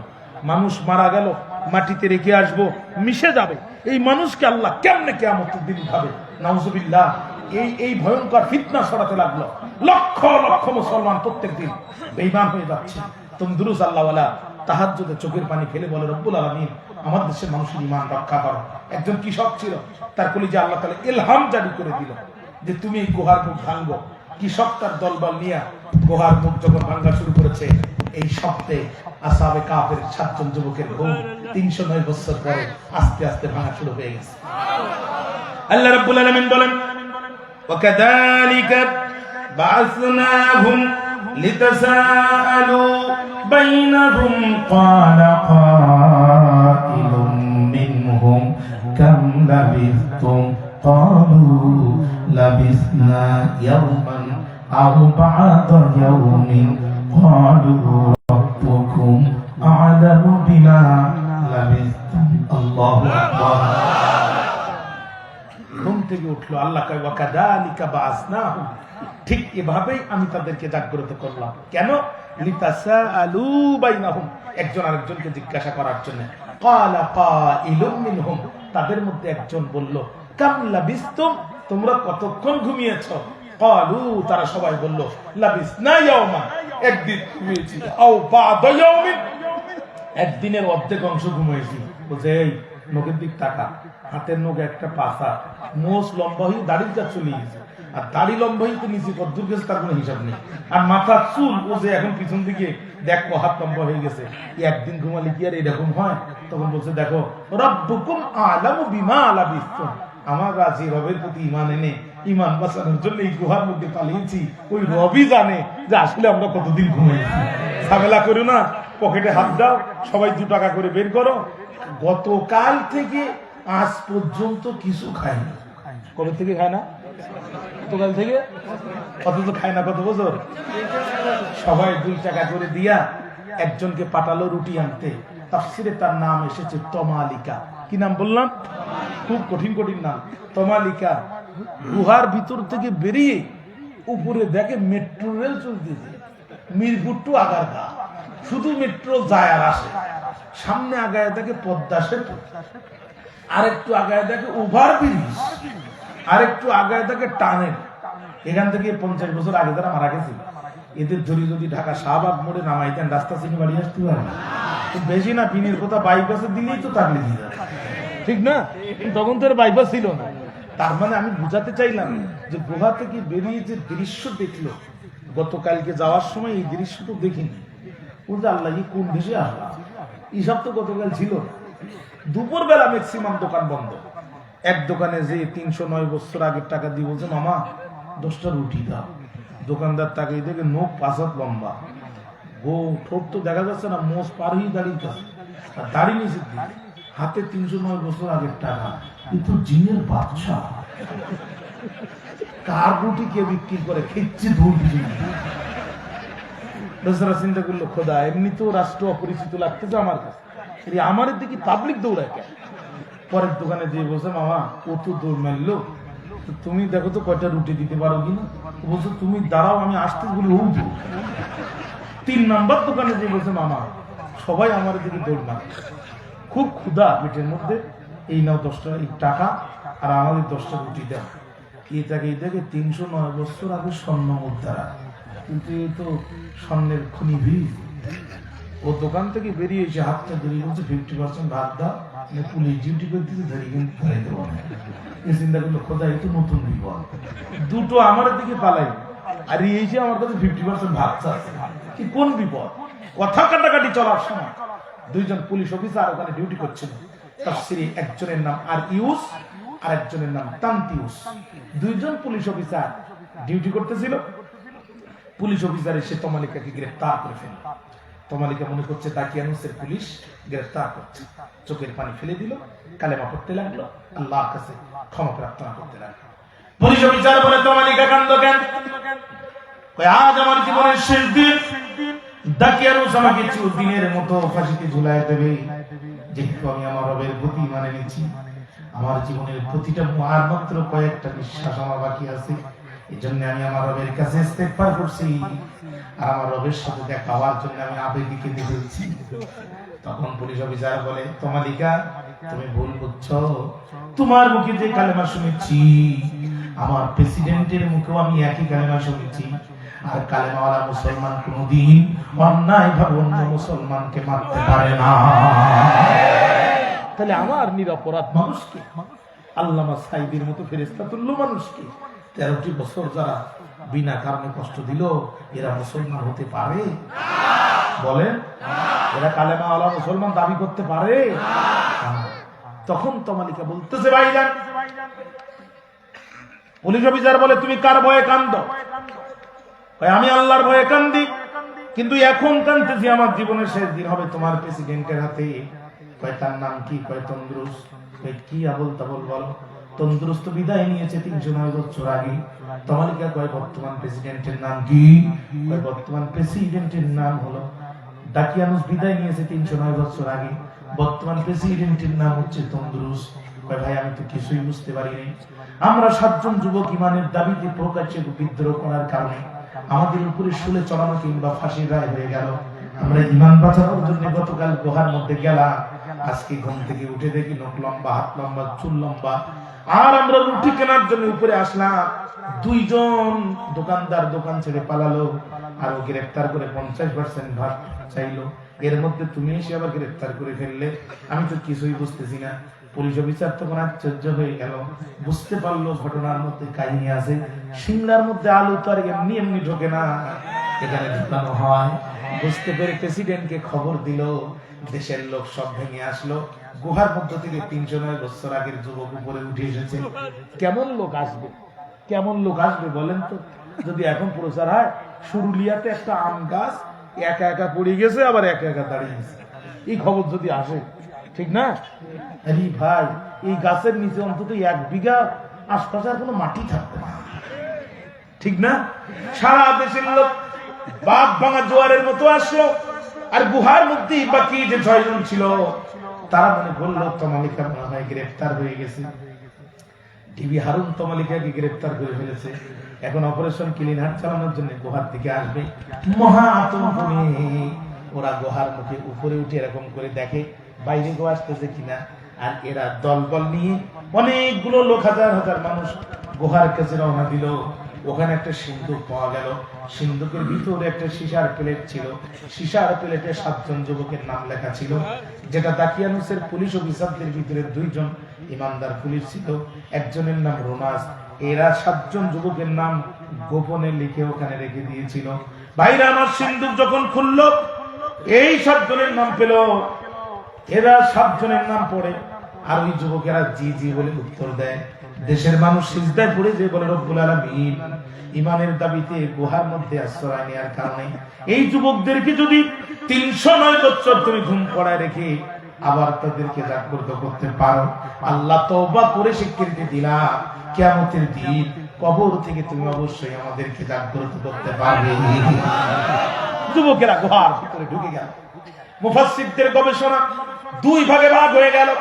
কোন কোন মুফাসসিররা মনে করেন যুবকেরা ভিতরে ঢোকার সঙ্গে সঙ্গে মালাকুল মউত হাজির হয়ে গেল, যুবকদেরকে প্রাণনাশ করে নিয়ে চলে গেল।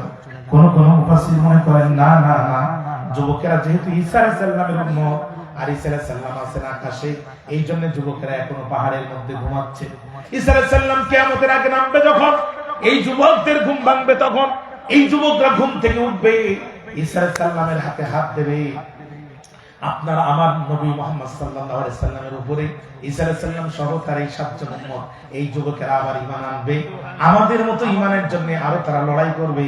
ও প্যানের ভাইরা, এই যুবকেরা 7 জন হয়ে যদি জীবনের রিস্ক নিয়ে ঈমানের জন্য বারবার লড়াই করতে পারে, আমরা বাংলার জমিনে কি এবারের জন্য একটিবার পরিবার থেকে সমাজ থেকে একটি আন্দোলন শুরু করতে পারি না যে সব কিছু দেখা শেষ, এবার আল কোরআনের বাংলাদেশ। আল্লাহ তাআলা কবুল করুন, দরকার আমিন। হাযা মা ইনদি ওয়াল ইলমু ইনদাল্লাহ আলাইহি তাওয়াক্কালতু ওয়া ইলাইহি উনীব। আসসালামু আলাইকুম ওয়া রাহমাতুল্লাহি ওয়া বারাকাতুহু।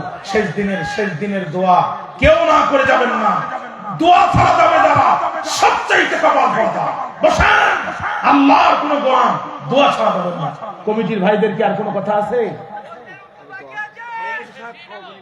সভাপতি সাহেব একটু সমাপনী ঘোষণা করবেন। আমার আসাদ ভাই, আমার যে চাচাজান বাম পাশে দারুল আরকামের প্রতিষ্ঠাতা চেয়ারম্যান জনাব মৌলানা আব্দুল রশিদ সাহেব, ওনার মাধ্যমে আমি সর্বপ্রথম মক্কা মদিনায় গিয়েছি।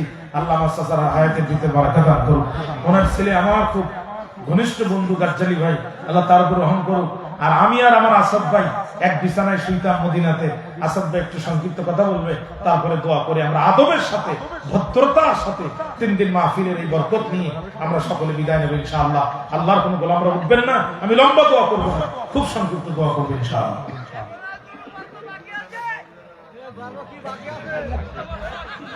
আসসালামু আলাইকুম।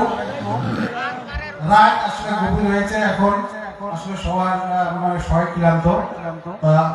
3 দিন ব্যাপী তাফসীরুল কোরআন মাহফিলের আজকে এখানে সমাপ্তি ঘোষণা করা হচ্ছে। সবাই ভালো থাকুন, সুস্থ থাকুন। আসসালামু আলাইকুম ওয়া রাহমাতুল্লাহ। اللهم آمين. ربنا ظلمنا أنفسنا وإن لم تغفر لنا وترحمنا لنكونن من الخاسرين. ربنا لا تزغ قلوبنا بعد إذ هديتنا وهب لنا من لدنك رحمة إنك أنت الوهاب. গুনারিশা গরে মাওলা ডুবিয়া রইলাম তোমার দুয়ার পানে চাহিয়া। তুমি যদি মাফ না করো বান্দারে, বলো তোমার বান্দা যাবে কার দ্বারে। সকলেরই দোয়ার থেকে আল্লাহ ফিরিয়া রইলাম তোমার দোয়ার পানে চাহিয়া। দাদা দাদি নানা নানি চারজনে, আব্বা আম্মা বিবি বাচ্চা সন্তানে, যত মুমিন মুসলমান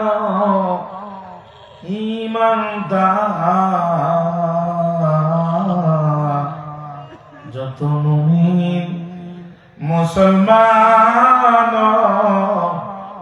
ঈমানদার,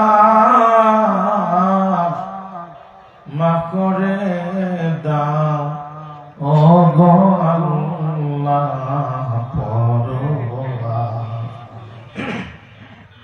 আল্লাহ রাত যত গভীর হয়ে যায়, দুনিয়ার অফিস আদালত গুলো বন্ধ হয়ে যায়, কিন্তু তোমার আসমানের অফিস আদালত গুলো একটার পরে একটা করতে লাগে।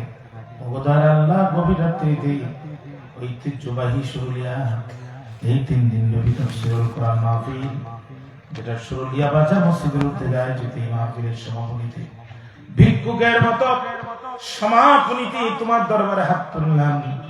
রব্বুল আলামিন, আগামী 1 বছর আর এই মাঠে লাইন চলবে না, কোরআন বলার জন্য মুফাসসির আসবে না, শ্রোতারা আসবে না। গত বছর যারা ছিল আজ হয়তো নাই, আজ যারা আছে আগামীতে হয়তো থাকবে না। রব্বুল আলামিন, দয়া করে এই গভীর রাতে আমাদেরকে খালি হাতে ফেরত দিও না রে আল্লাহ। আমাদের তামাম জীবনের গুনাহগুলো তুমি ক্ষমা করে দাও।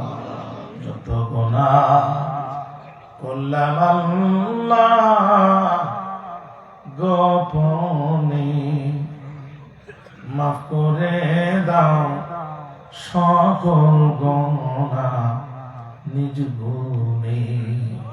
আল্লাহ আল্লাহ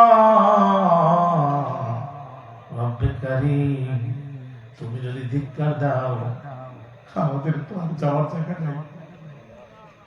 আল্লাহ একটাবার ডাক দেন না, আল্লাহ আল্লাহ আমাদেরকে চিরদিনের জন্য ক্ষমা করে দাও, বিনা হিসাবে ক্ষমা করে দাও, তোমার রহমত দিয়ে ক্ষমা করে দাও। আল্লাহ আমাদেরকে ক্ষমা করে দাও। আল্লাহ তোমাকে ছাড়া একটা সিজদা জীবনে কাউরে দেই নাই, তোমাকে ছাড়া তাজিম কাউকে করি নাই।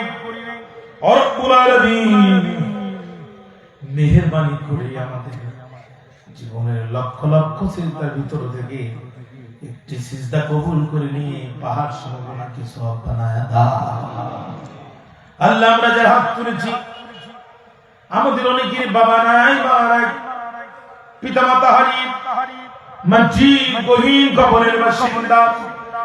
রব্বুল আলামিন আমাদের পিতা মাতা অন্ধকার কবরকে তুমি জান্নাতুল ফিরদাউস বানায়া দাও। রব্বিরহামহুমা কামা রাব্বায়ানি সগীরা। পিতা মাতা যে কত বড় নেয়ামত, যাদের পিতা মাতা নাই তারা জানে। আল্লাহ আমরা গরিব ছিলাম, মাকে একটা ভালো শাড়ি দিতে পারি নাই, বাবাকে একটা পাঞ্জাবি দিতে পারি নাই। আজকে টাকা পয়সা সব হয়েছে, কিন্তু জন্ম দুঃখী, বাবা নাই, মা নাই। রব্বুল আলামিন আমরা দোয়া করি আমাদের চোখের এক ফোঁটা পানির বিনিময়ে আমাদের পিতা মাতার অন্ধকার কবরকে তুমি জান্নাতুল ফিরদাউসের আলো দিয়ে আলোকিত করে দাও। আয় আল্লাহ আমাদের মধ্যে যারা অসুস্থ সুস্থ করে দাও, কন্যাদায় গ্রস্ত যারা কন্যাদায় থেকে মুক্ত করে দাও, ঋণ গ্রস্ত ঋণ থেকে মুক্ত করে দাও, অভাবীদের অভাব দূর করে দাও, বস্ত্রহীনদেরকে বস্ত্র দিয়ে দাও। রব্বুল আলামিন খাস করে দোয়া করি এই মাহফিলটা তুমি কিয়ামত পর্যন্ত কবুল করে নাও। আয় আল্লাহ আলেমরা যারা জেল কারাগারে ছিল তারা তো জামিন পেল, যারা এখনো জামিন পায় নাই তাদের জামিনের ব্যবস্থা করে দাও। বিদেশে যারা ছিল তারাও তো ফিরে আসলো, কিন্তু কোরআনের পাখি, কোরআনের বুলবুলি আল্লামা তেলাওয়াত হোসেন সাইদি আমাদের মাঝে আর কোনোদিন ফিরে আসবেন না। ওই বছর কণ্ঠে নাহমাদহু বলে আর তাফসীর শুরু করবেন না। আল্লাহ কোরআনের পাখির কবরটা তুমি জান্নাতুল ফিরদাউস বানায়া দাও। আয় আল্লাহ সুরনিয়া গ্রামবাসীর উপরে খাস রহমত নাযিল করো, এলাকার ফসলাদি বৃদ্ধি করে দাও। ও রব্বুল আলামিন ব্যবসা যারা করে হালাল ব্যবসায় বরকত দাও। আয় আল্লাহ যারা চাকরি করে সুস্থ রেখে দাও। বিদেশে বিরাজ্যে যারা আছে মায়ের বাচ্চা মায়ের কাছে নিরাপত্তা সহ তৌফিক দিয়ে দাও। রব্বুল আলামিন প্রবাসী যারা আছে তাদের শরীরকে সুস্থ রেখে দাও, জীবনের নিরাপত্তা দিয়ে দাও। আয় আল্লাহ বিশেষ করে এই সরুলিয়া গ্রামবাসীর আয়োজনে এই মাহফিল কমিটি আমার যে ভাইরা কত প্রতিকূল অবস্থার মধ্য দিয়া কত লাঞ্ছনা কত অপমান সহ্য করে এই কোরআনের মাহফিলকে তারা চালু রেখেছিল। আল্লাহ এর বিনিময়ে তুমি তাদের জীবনকে নূর দিয়ে মুনাওয়ার করে দাও। আল্লাহ তাদেরকে খালিদ বিন ওয়ালিদের মতো কবুল করো। রব্বুল আলামিন আজকের মাহফিলের সভাপতি আমার শ্রদ্ধাভাজন আসাদুজ্জামান আসাদ ভাইকে কবুল আর মঞ্জুর করে নাও। হায় আল্লাহ আমার জাহাঙ্গীর হোসেন মাস্টার ভাই বড় আদর করে প্রত্যেকটি বছর টেলিফোন করেন। আল্লাহ মাহফিলের উপস্থাপক আমার জাহাঙ্গীর ভাইয়ের হায়াতের মতো বরকত দাও। আরো যে ভাইরা আছে আমি তাদের নাম জানি না, আল্লাহ নাম ধরে ধরে দোয়া করতে মনে চায়। এই ভাইদের উপরে খাস রহমত নাযিল কর। প্রধান অতিথি অধ্যক্ষ ইজ্জতুল্লাহ আল্লাহ কোরআনের পক্ষে কণ্ঠস্বর হিসাবে তাকে কবুল করে নাও। ডাক্তার মাহমুদুর হককে কবুল করো, মাওলানা মফিদুল্লাহকে কবুল করো, হাফেজ শাহ আলমকে কবুল করো, অধ্যাপক কাজী সুবাইদ আলীকে কবুল করো। আল্লাহ আমার চাচা যান, আল্লাহ যাকে আমি আমার বাবার মতো শ্রদ্ধা করি, মাওলানা আব্দুর রশিদ সাহেবের হায়াতের মধ্যে আল্লাহ বরকত দিয়ে দাও। আল্লাহ সৈয়দ আনোয়ার হোসেন সহ যে সমস্ত ভাইদের নাম এসেছে প্রত্যেকের উপরে তুমি খাস রহমত নাযিল করে দাও। হযরত মাওলানা জাকারিয়া হোসেন ভাই সহ আমরা যারা আলোচনা করলাম 3 দিন, আল্লাহ কারী মুস্তাক আহমেদ সাহেব, আল্লাহ তাআলা অ্যাডভোকেট গাজী ইনামুল হক সাহেব সহ আমরা যারা আলোচনা করলাম, আল্লাহ আমাদেরকে আগে আমল করার তৌফিক দাও, ভুল ত্রুটি আমাদের শ্রোতার মধ্যে থেকে ডিলিট করে দাও রব্বুল আলামিন। এই সুন্দর সাজানো কোরআনের বাগান কিয়ামত পর্যন্ত কবুল করে নাও আল্লাহ। আমাদের তো সামান কম, আমরা কি নিয়ে কবরে যাব, কি নিয়ে মিজানে দাঁড়াবো, পুলসিরাত কেমনে পারি না। মুনাফিক বানায় আমাদেরকে ডাক দিও না, তোমার বন্ধু বানায় ডাক দাও, শহীদ বানায় ডাক দাও, কলিজা ভরা ইমানদার বানায় কবরে ডাক দাও। আর যেই দিন মারা যাব শাহাদাতের মৃত্যু নসিব করে দিও, জবানে জারি করে দিও মধুর কালেমা লা ইলাহা ইল্লাল্লাহ মুহাম্মাদুর রাসূলুল্লাহ সাল্লাল্লাহু আলাইহি ওয়াসাল্লাম। আসসালামু আলাইকুম ওয়া রাহমাতুল্লাহি ওয়া বারাকাতুহু।